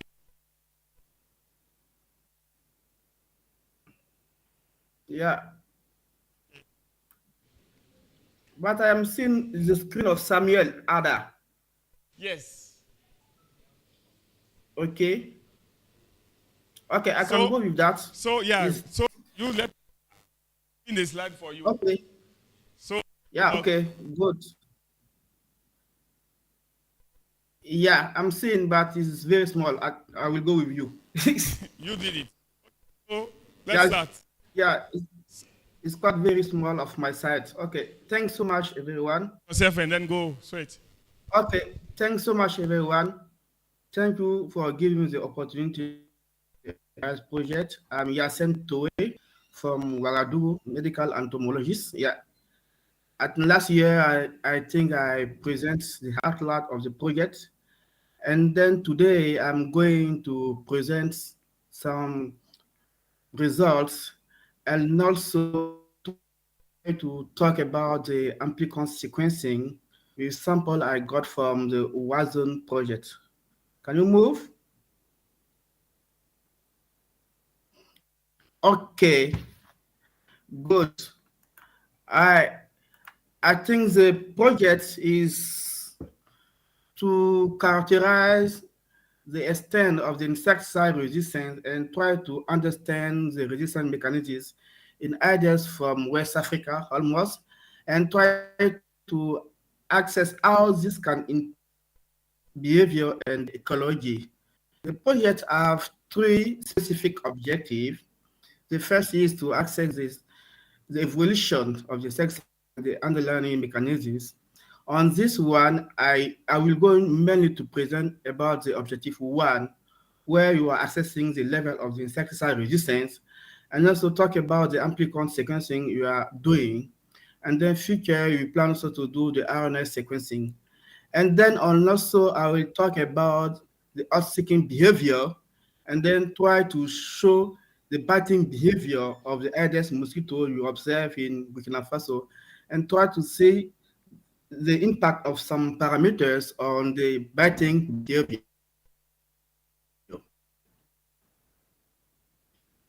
and then we can move.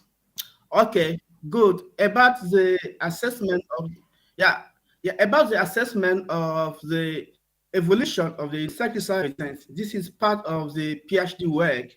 Is a lady trying to characterize the insecticide resistance and try to see how the insecticide resistance can impact the mosquito life. Here we are showing the result of the parental resistance, where you test for two insecticide molecules, deltamethrin and the permethrin. As you can show here, we have high resistance to both deltamethrin and permethrin, as this evolution is really variable according to the month. Okay, we are working in 4 sites, 2 urban sites and 2 peri-urban sites. This slide shows the evolution of both deltamethrin and permethrin resistance in all these 4 sites. We can move on the implication on the PBO. We did also the PBO essay to try to assess the implications, the involvement on the cytochrome P450 enzyme families on this resistance. How you can see on this one, you are observing the slight increase of the mortality rate, but pre-exposure to the PBO did not restore completely the susceptibility to deltamethrin and the permethrin. And also about the organophosphate resistance, you can move to the next slide, where you are showing the results on the resistance to the organophosphate, the pyrimidine, where you observe here resistance in 4 sites. For the malathion, we did not observe the resistance to the malathion. We can now move to the carbamate resistance. This next slide. We use the diagnostic dose of 0.0% to bendracap. For that, we did not observe any resistance to the bendracap. For all these mosquitoes, this biocell, resistance mosquitoes are under selection, and for future investigation on the resistance mechanism using the RNA-seq, that is planned to be done next year. We can move to the next. Good. Okay, the next slide is about the amplicon sequencing you plan initially as part of the project, which aimed to identify the SNP involved in the insecticide resistance across West African country. Initially, we target the acetylcholinesterase gene, the VGA gene, the dieldrin, and also other resistance gene. And also, we request sample from West Africa country using through the WAASuN. Thank WAASuN for facilitating that. And also in the panel, we include also some sample from different year and different locality and region of Burkina Faso. We also include in the sequencing panel selected resistant mosquitoes following exposure to the biocell, where we can screen for the SNP frequency between dead and alive mosquitoes. Okay, this slide is showing the complete list of the sample included in the sequencing panel. At your left, we have sample from Burkina Faso, where you have sample from about 10 localities from different years for different conditions. You have sample from 1200 Logema, is where the WAASuN sample has been collected, and also in Banfora. These two are from urban side. We also got sample from different type of the breeding sites, and also sample from other locality as the north, the central, or the east and the south part. And also using the WAASuN channel, we were able to get sample from Cote d'Ivoire, from Gambia, from Ghana, Nigeria, and Togo. And also we use sample from Niger as you are sample from Niger in Burkina Faso. We have the sample are mixed with Aedes aegypti, Aedes formosus, and also Alboplutus. And then for the IBT one is mixed because for Burkina sample, we did not go through to identify and then to discriminate between formosus and aegypti. Okay, good. And then for the part, the amplicon panel, okay, once I Liverpool, where the amplicon was planned to be done, yeah, on that, we work with other projects but in Liverpool, and then try to set up the combinated panel for amplicon sequencing, which is now currently under development at Liverpool School of Tropical Medicine, where they are working on two sets of markers. The first one is the ancestry informative markers, and then the second type of marker is the insecticide resistant marker.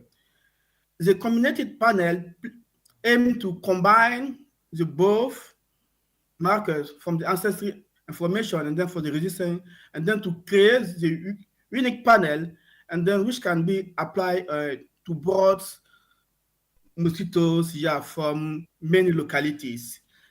Okay, and then for the ancestry informative marker, how the marker are being selected, yeah.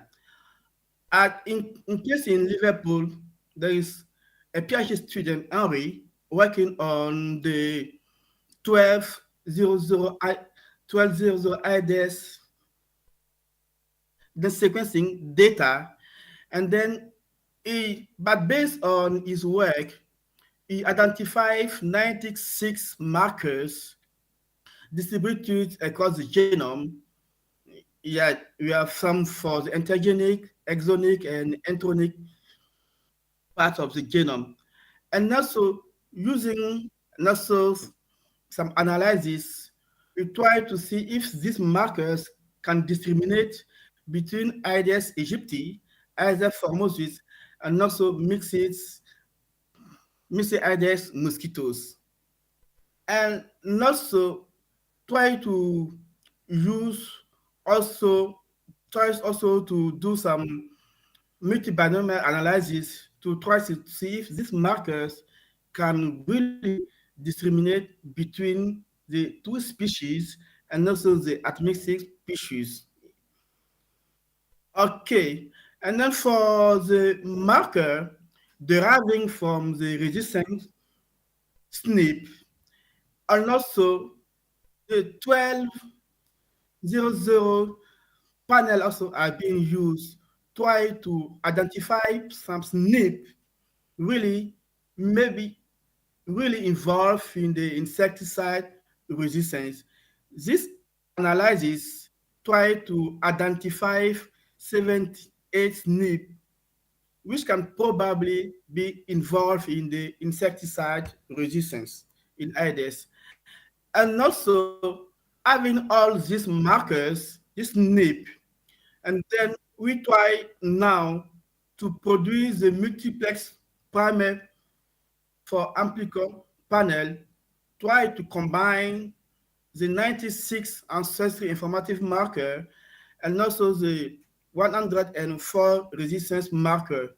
About this resistance marker, some are coming from the analysis on the database, some are also coming from the literature.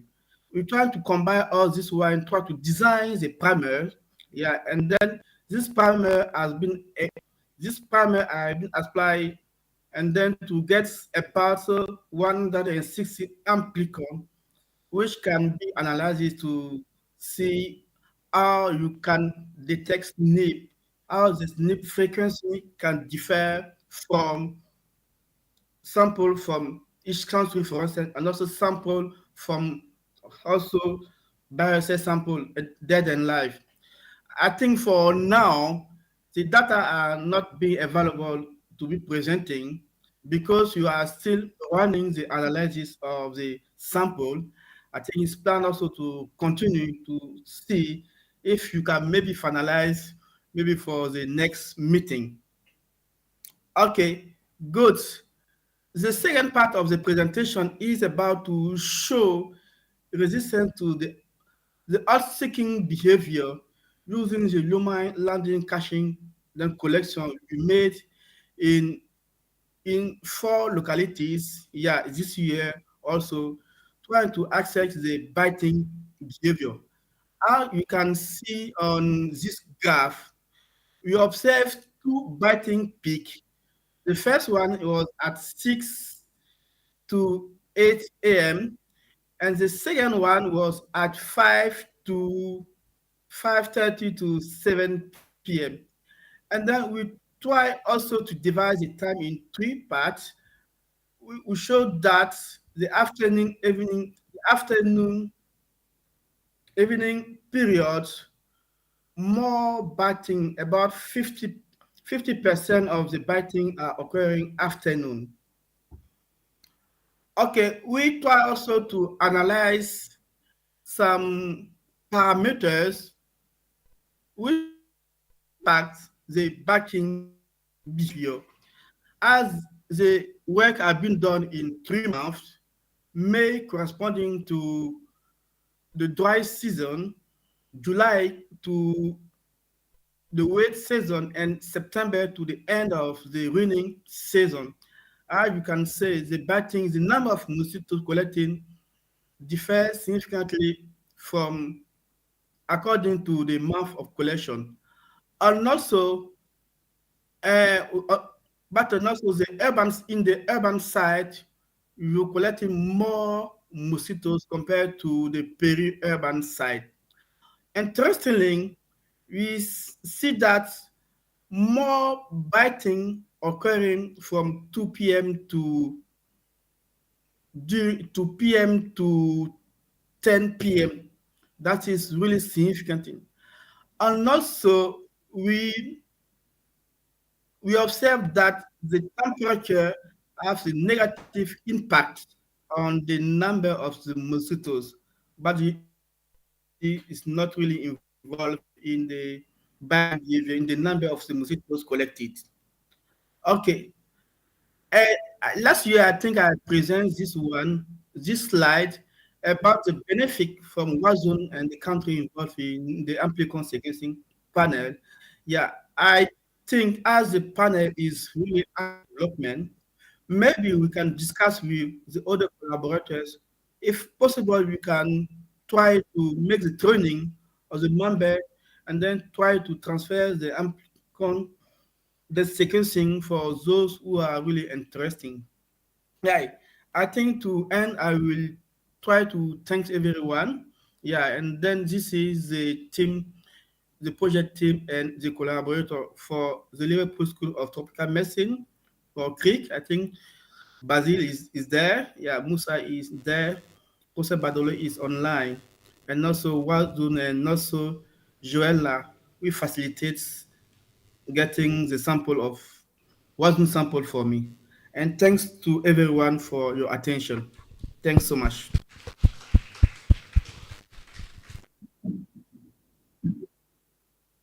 Two questions.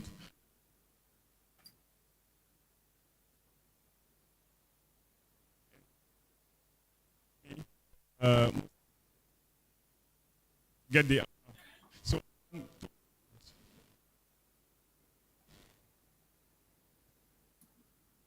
but the training, how do you want that to be? Will all of us coming to Burkina, or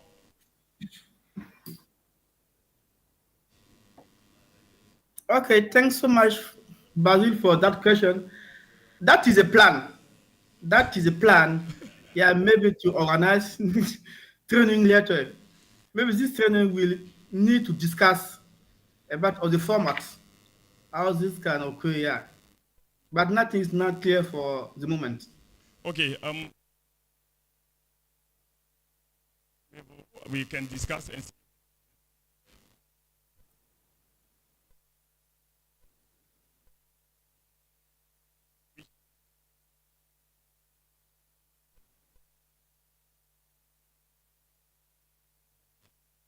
Thanks.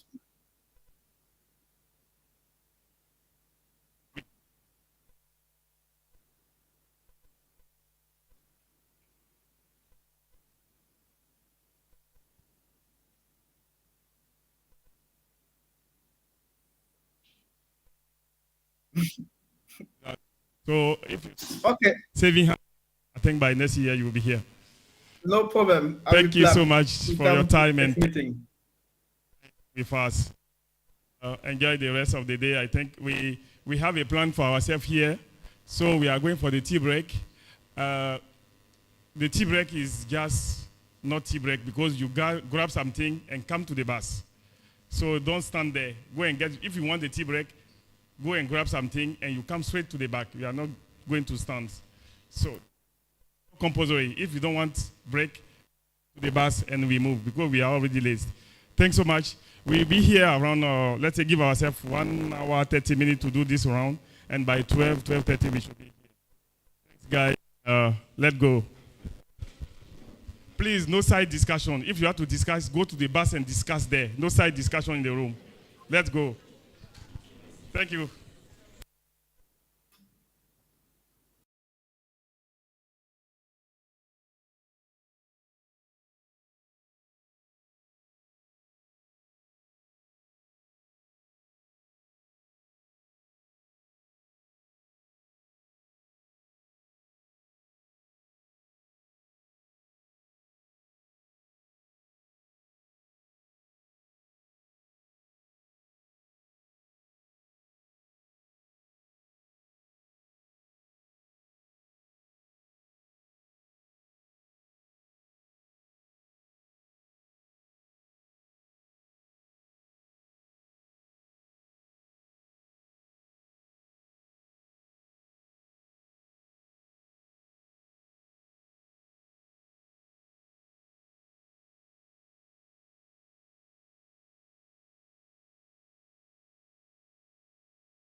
So the first one is to think around incorporating research and control into our scope, and also amend the developed TORs for executives, enhance communication and advocacy, and also try to organize 2 webinars during the year. Last year, we couldn't organize any.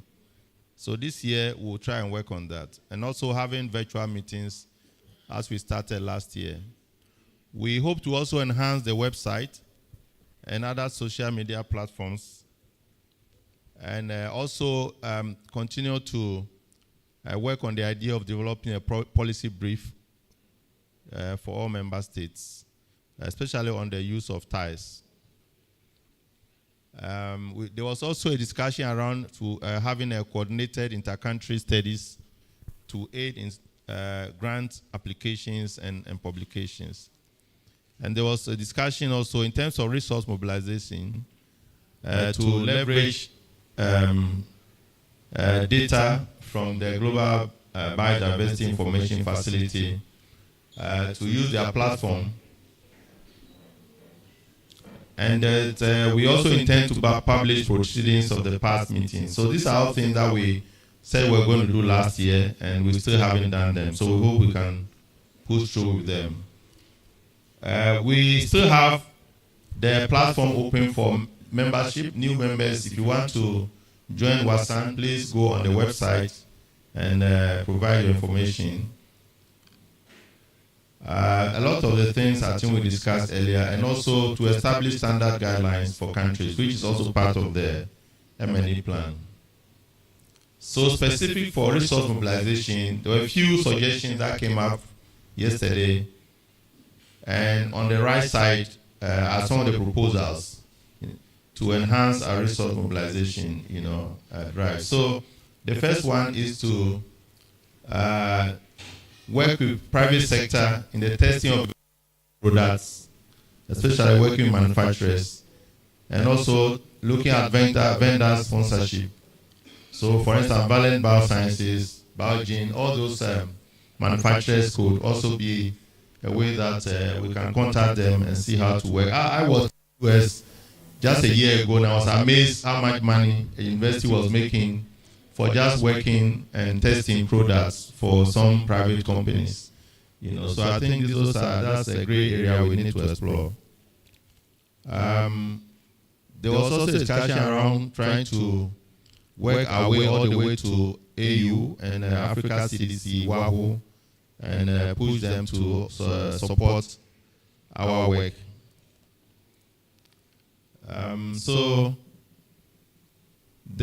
for the subcommittee specifically, there was a discussion that we should timelines all the goals and activities, and I think the various committees will work on that.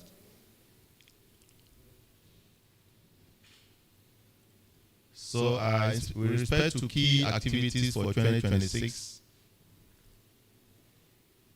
there's this issue change. So next year, we're going to have a new leadership elected. So that's something we discussed.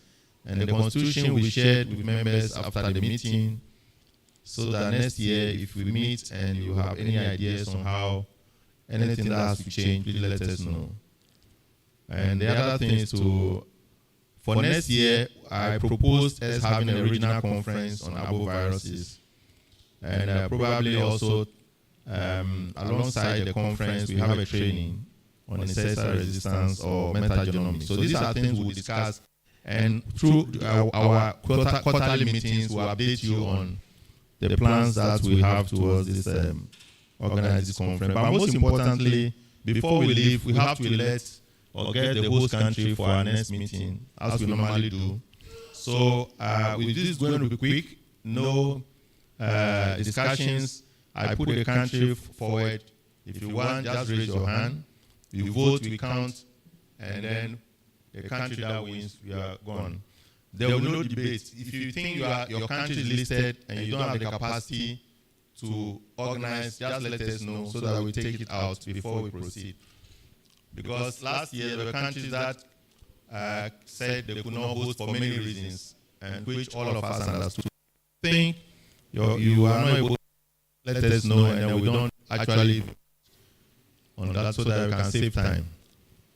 So I have 4 countries. I have some countries here: Cabo Verde, Togo, Benin, Mali, Niger, Nigeria, Burkina Faso, Gambia, Cameroon. So we vote, and you raise your hand. Please, who is the election officer? Who is going to be the election officer to do the counting?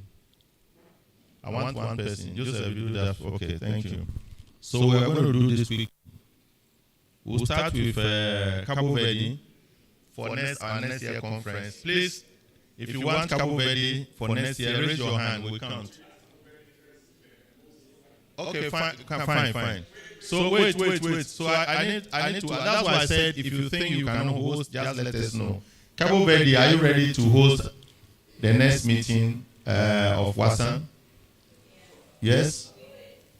You are. Lara, is Lara here? Lara, are you able to host the next meeting of WAASuN? Cabo Verde, let's see by hand. How many people? Please, let's count.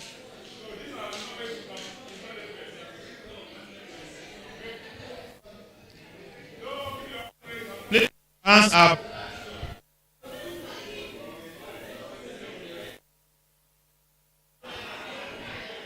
Please. Let's do this quickly. How many? Please keep your hands up so we can count, please. Please counting. 25. Okay. Please record for me. 25. Togo, are you able to hold the next meeting? Kobe?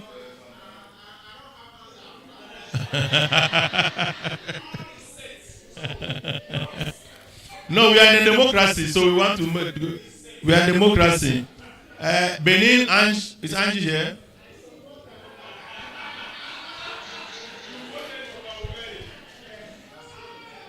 We don't have. Do we have any Mali representative here? What about Niger?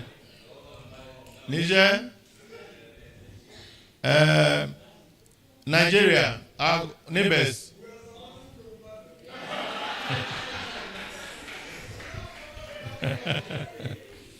And our good friend Musa.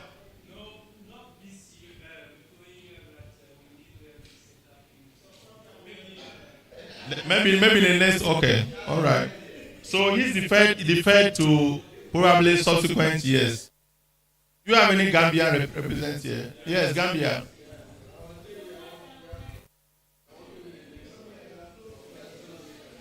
So you are hoping that you can put a bid for next.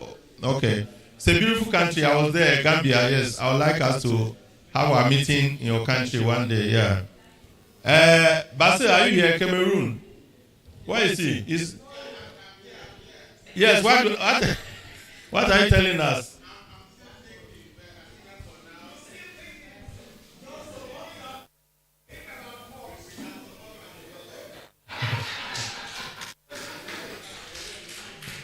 Okay, so what it means for majority decision from what I saw, I think our next meeting will be in Cabo Verde. So let's give ourselves a clap. Yeah.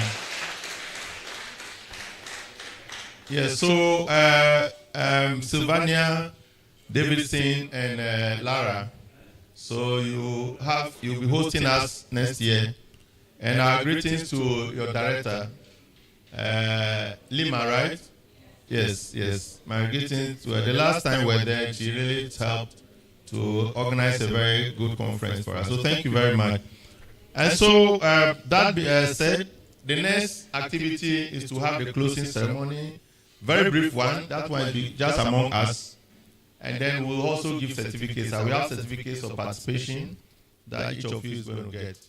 So on that note, I'll call Malu, my vice chair, to come and just give us some remarks, closing remarks, and then close us.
Thank you very much.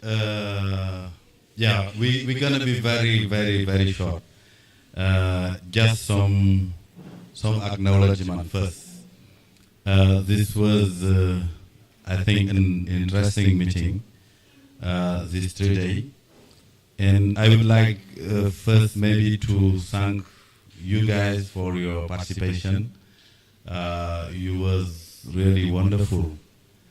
But I would like also to maybe ask for, you guys to give a very big standing ovation for Samuel Dadje and teams. When I talk about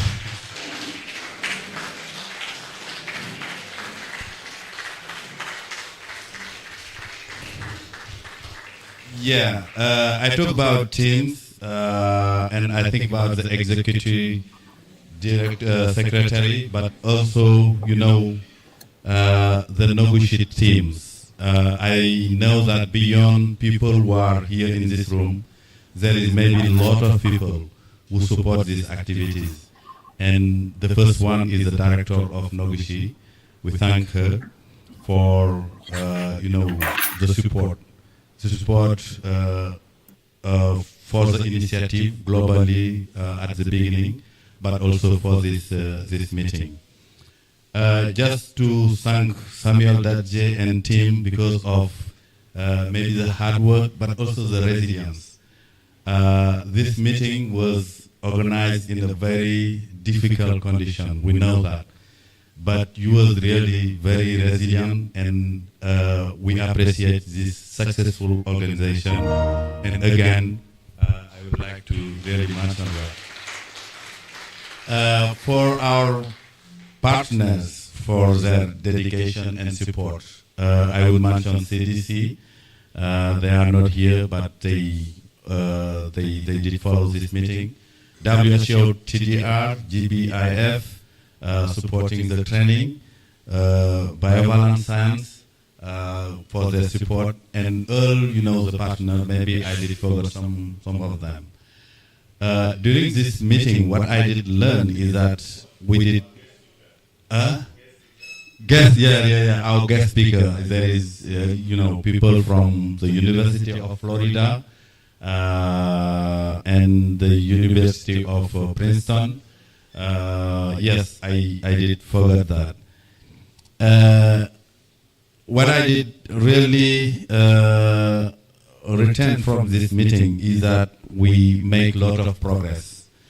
A lot of progress in terms of science, in terms of surveillance. From the communication, the quality of what people provide in terms of data, the quality of the communication. And also, we did realize that there is a lot of advance in terms of surveillance. People were talking about genomic surveillance. This is a bit new. People were talking about community engagement. This is, very excellent. I see some innovative tool for vector control, Volbachia, the BG gate. People were talking about new sampling tool, the FT8 card, and also the BG gates. People were talking about data sharing. People were talking about genetics, population genetic, and with a very good collaborative research project in the network. And I think this is something that we should mention. We know that we are making progress, but I think this is just a chapter, and we have to maybe start a new chapter and to go forward, pushing for excellence.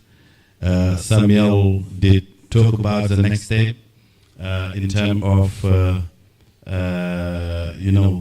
challenge we have for mobilizing resources, funding, but also having another format for our meeting, and this conference is, I think, a very good opportunity. This was a very good opportunity for us maybe to meet people. I think that there is a lot of exchange between people, and we expect to have some projects emerging from this exchange we had this last 3 days. This is my last word, and maybe we're going to go through the certification to give.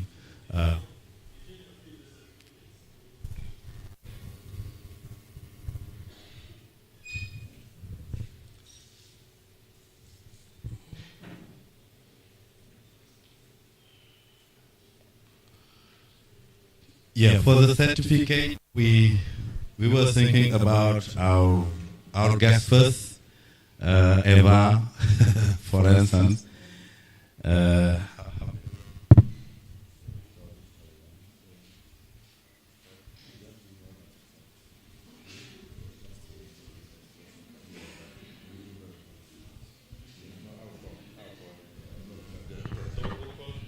Yeah.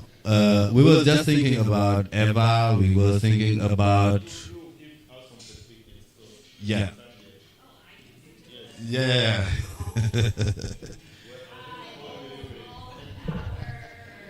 Good. Also our colleague Juma from Valence Bioscience.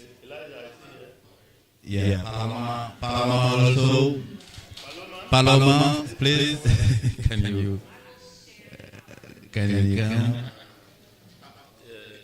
Okay.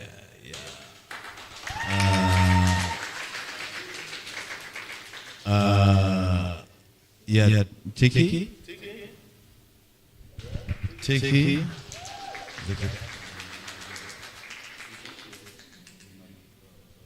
Okay. Let's start with that, and maybe after our. So we'll start from you.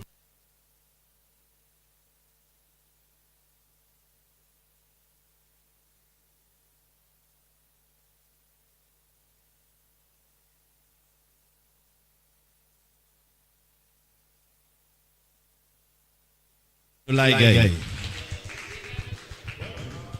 The photographer.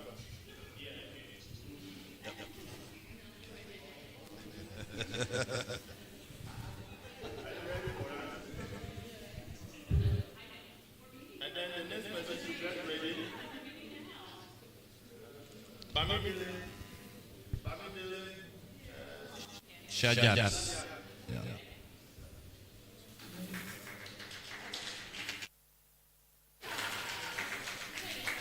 Okay.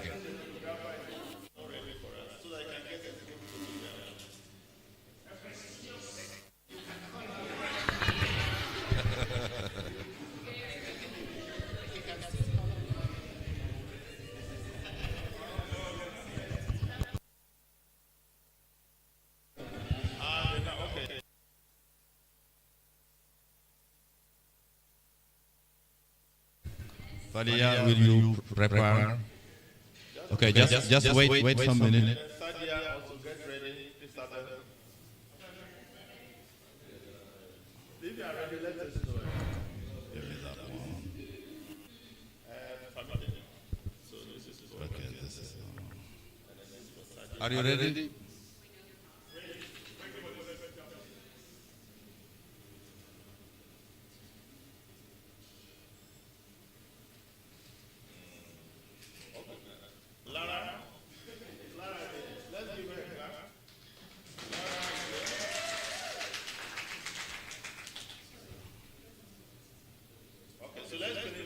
Yeah. You go and then you want to start it.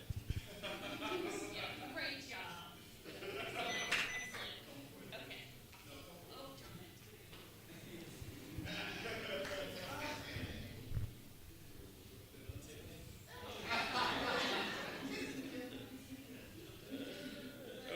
Thank you. This one. No, this one. Yeah. We have several. One minute.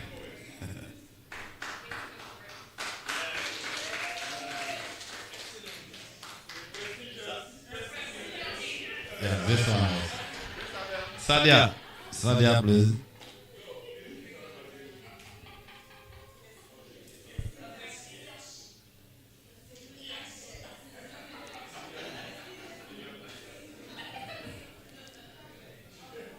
Falila. One more. Falila, and then Lara. Ibrahim Kolibali. Ibrahim Kolibali. This nice.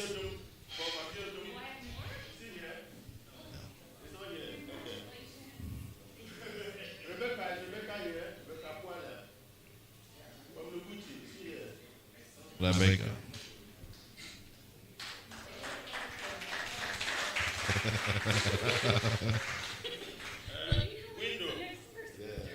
Window, are you here? Dr. Window, please. Your next. I think it's okay for.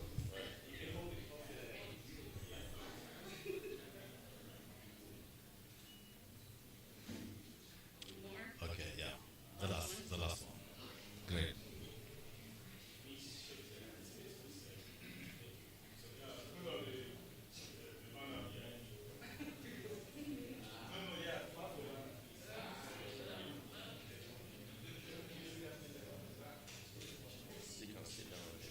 Yeah, I told you. Okay. Okay, so Elijah, please, next, you are next. The next. Zayed. Alia, Dr. Alia is here.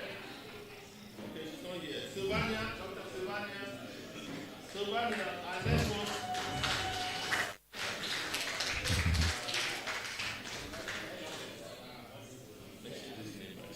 Ramatulai.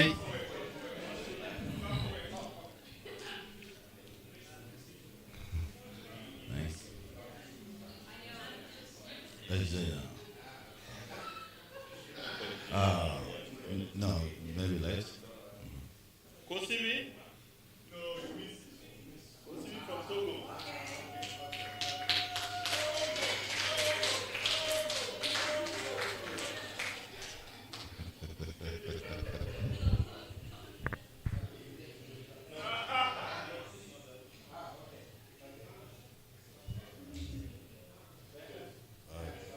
Great. Okay, so Kosibi, please, next. Okay, Yaro Mahamadi. Yaro from Gambia.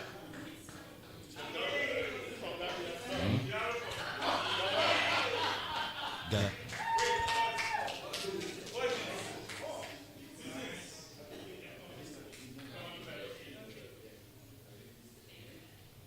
No, you move a little bit. This way. Yeah. Kosibi.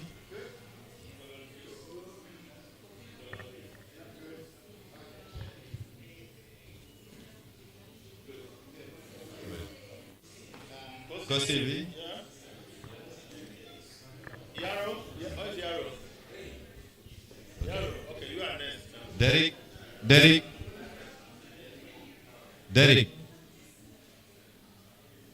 Derek Sakite from Ghana. Yaro.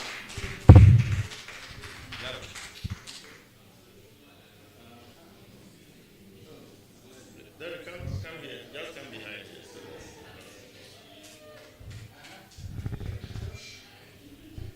Honorable Dr. Kofi Mensah from Togo. Kofi Mensah from Togo. Honorable.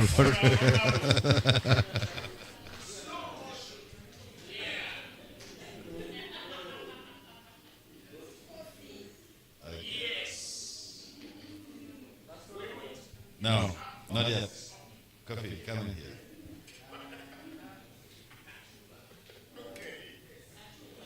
Festus, next from Nigeria.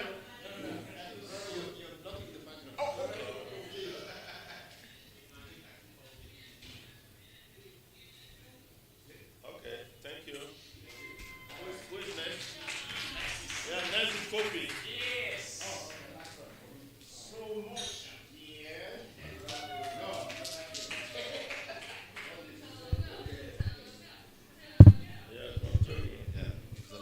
Yes, this is me. Oh, sorry.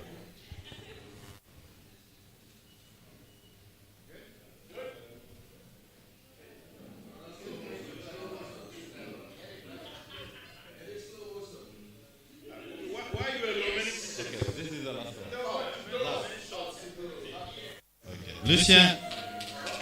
Lucien. Lucien from Burkina Faso. Let's give him a hand. Okay. Ange. Ange. Yeah.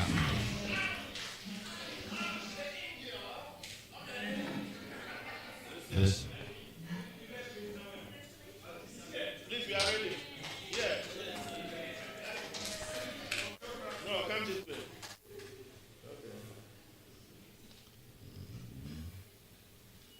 Davidson.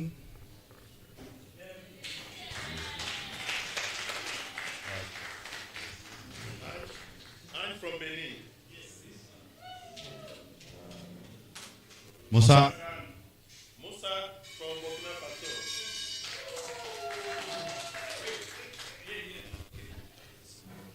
Davidson. Paloma. Paloma. Paloma. Okay. Let me take. Put it here. Okay. Daniel. Okay. Daniel. Daniel, are you there? Daniel. Andy. Andy. Is Andy here? No. Andy. Yeah. Andy from Fuguchi.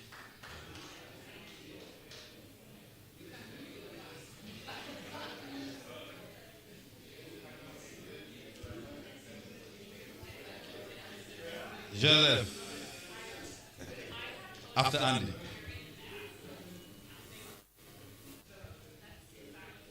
Emelda. Yeah, Andy.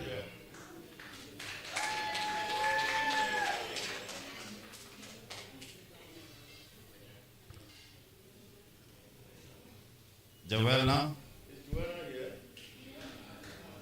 Joelna. She's not been well. Joseph. Joseph. Joseph first. No, Joseph. Yeah, go ahead. Emelda. Emelda.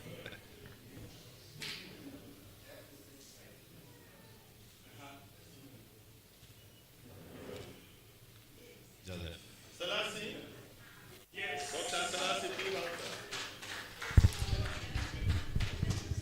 Thank you.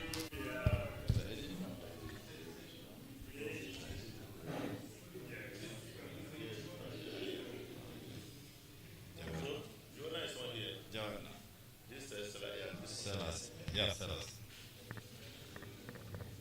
Joseph. Joseph. Harold, is he here? He's not here. Okay. There is. Yes. Yes. But after you can put it in. Odoka. Odoka from Nigeria. Not too tired. Not too tired. And Jane? Is Jane here? Jen. Jen.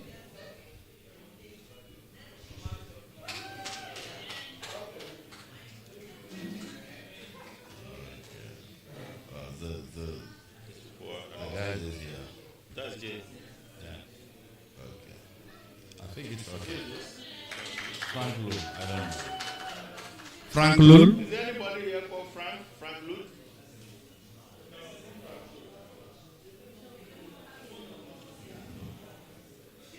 Emery. Prof. Emery. Emery. Emery from yes, okay.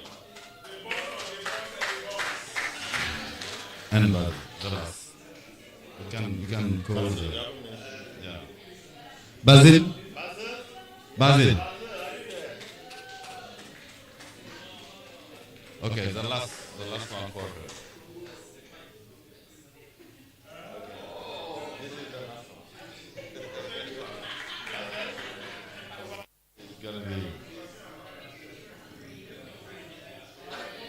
Samuel Gomez. Samuel Gomez. From Gambia, right? Yeah. From Gambia. Basiliana. You prepare yourself.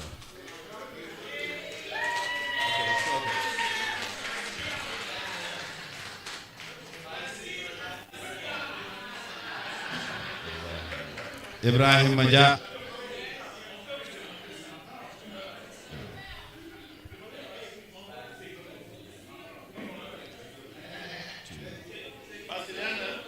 Ibrahim Maja.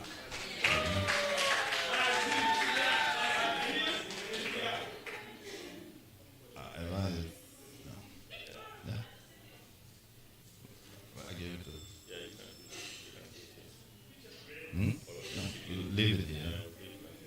But maybe it's here. Ibrahim. Maybe it's okay. Maybe. That is the prof from yeah, the prof from Nigeria. Yeah. Prof, we were looking for you. Come forward. Your Professor Abiodun. Yeah. Thank you. But he's gonna give certificate also. Yeah. Prof, Your certificate. Your certificate. Yes. But after we need you to bring contact. Oh, okay. You take your and after you raise it.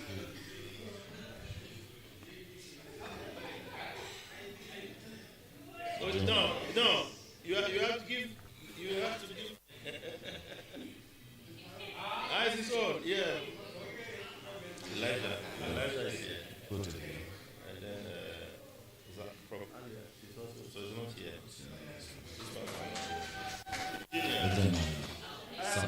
Why is Eugenia? Eugenia.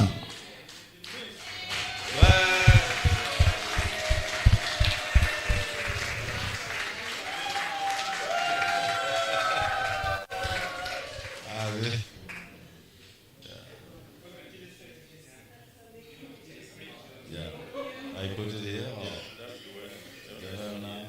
All these are not here. Okay. So keep it.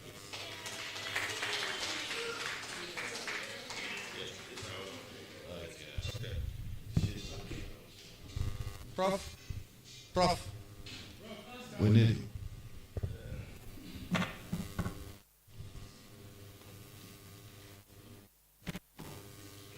So we are going to give this. Elijah Juma. Please. Yeah. Just present the certificates for us. You ready? Yes. Oh, yeah.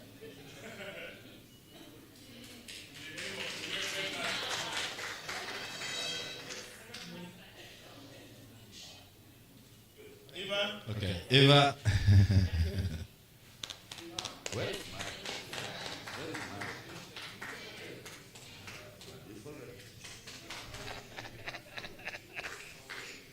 Okay.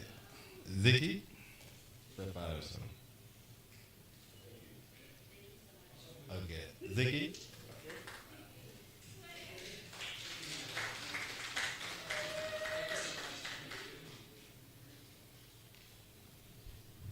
Okay. Dr. Paloma. After it's you.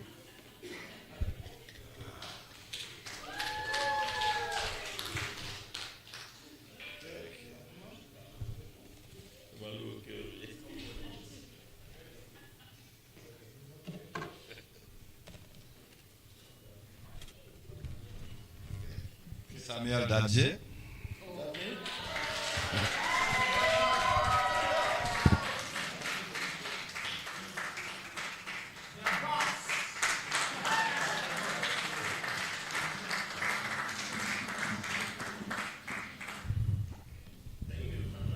Maulud Diab.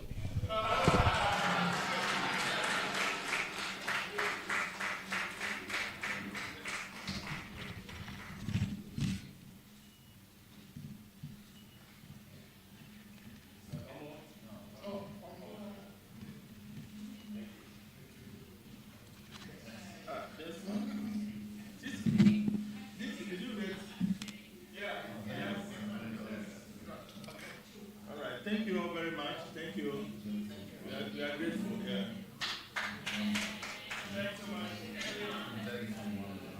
Please, is there anybody who didn't get certificate? Please, let's see my hand. Anybody or anyone here who participated? No, Michelle. Okay, who's There's Michelle. Neil and the others. Yes, so Malo, you haven't closed the meeting. Close the meeting officially. You only gave both of us. No, I'm giving the power to do that. So close the meeting officially. You want me to do that? Okay, so they are saying that they want me to close the meeting, although I've given the power to my vice chair to do that. But they are saying because I'm the host, I should close the meeting. Anyway, so it's been really an exciting week, Monday to Friday. For some of you were here from Monday, yes, and it's sad that we have to part ways. But I think it's been really wonderful having all of you here in Ghana. And as Malu said, I think this is one of our very best meetings we've had in terms of the quality of presentations, discussions, and I think every year we are improving. And we'll try to bring in some more ideas to improve these meetings. And we symbolically also have to hand over officially the hosting of the next meeting to Kevet. Sylvania, please, if you can come forward. Lara, come forward. So symbolically, we have to hand over.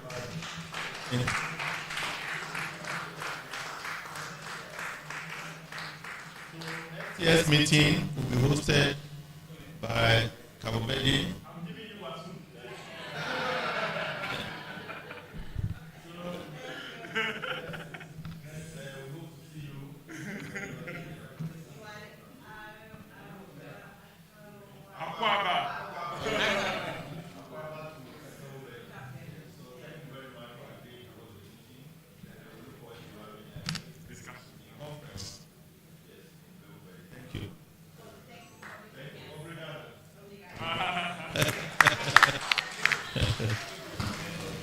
So, on that note, I know many of you are hungry. Myself, I can't even spend the next 2 minutes because my energy level is down, very down. So okay, so take it.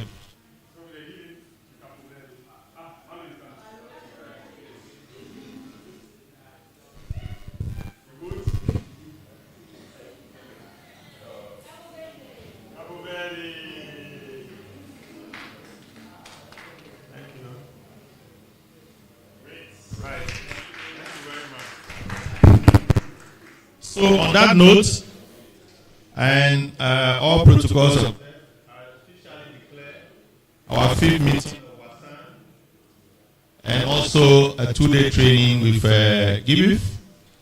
It's been exciting having you. And we pray that all of you get home safely. Keep in touch so that we can continue to have this wonderful family. I see it as a family now. And I wish you all a safe trip back home. You see, I'm even going to cry. Yes, so that means.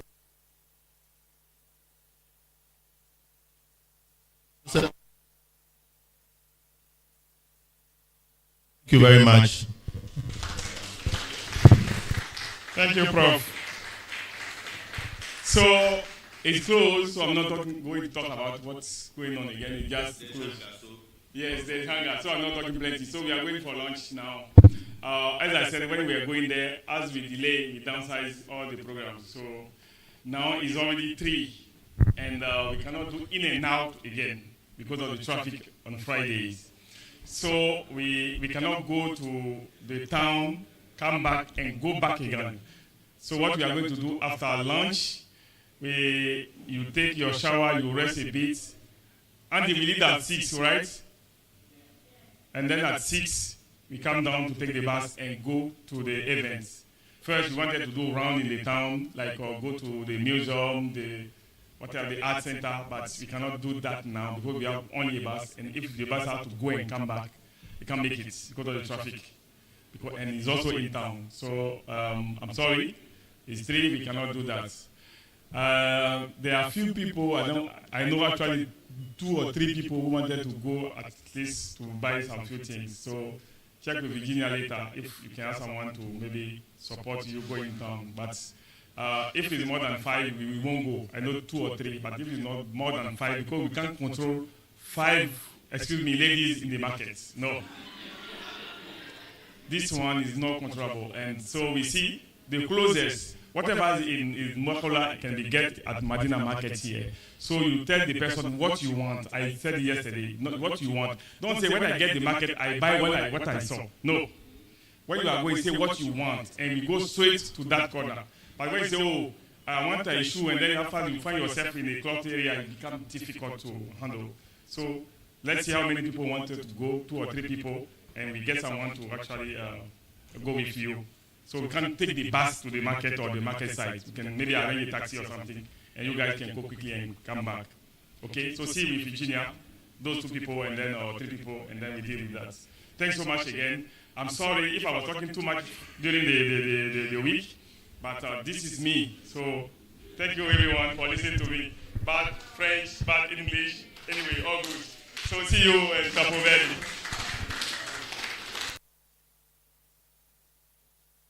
So you have your returning time. Engineer will maybe check your WhatsApp page or whatever. We may group people because if some are going at 9 or at 10, so maybe if the bus is leaving at maybe 7 for those who have to catch up at 9, though the 10 will board at once and then they can do, otherwise if they go and come back, it will be a problem.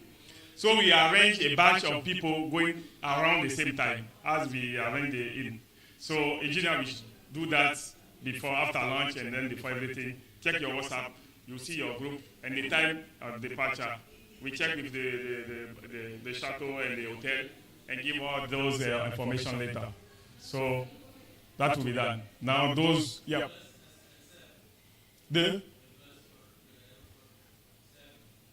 No, it depends on your time. If you we arrange that, we manage that. Those who are going at 9, 10, they can leave here at 7. Those who are going now in the afternoon, the bus can go and come out and pick them. Those who have flight at 1, for example, they can go around 11. So we can arrange that as a group so that we can go back to the airport. Okay? But as I said, whatever you do, make sure that at 6 you are here for the outing. Okay? If you go to the market at 6, you have to be here. So buy 2 things and come back. Thank you very much, everyone.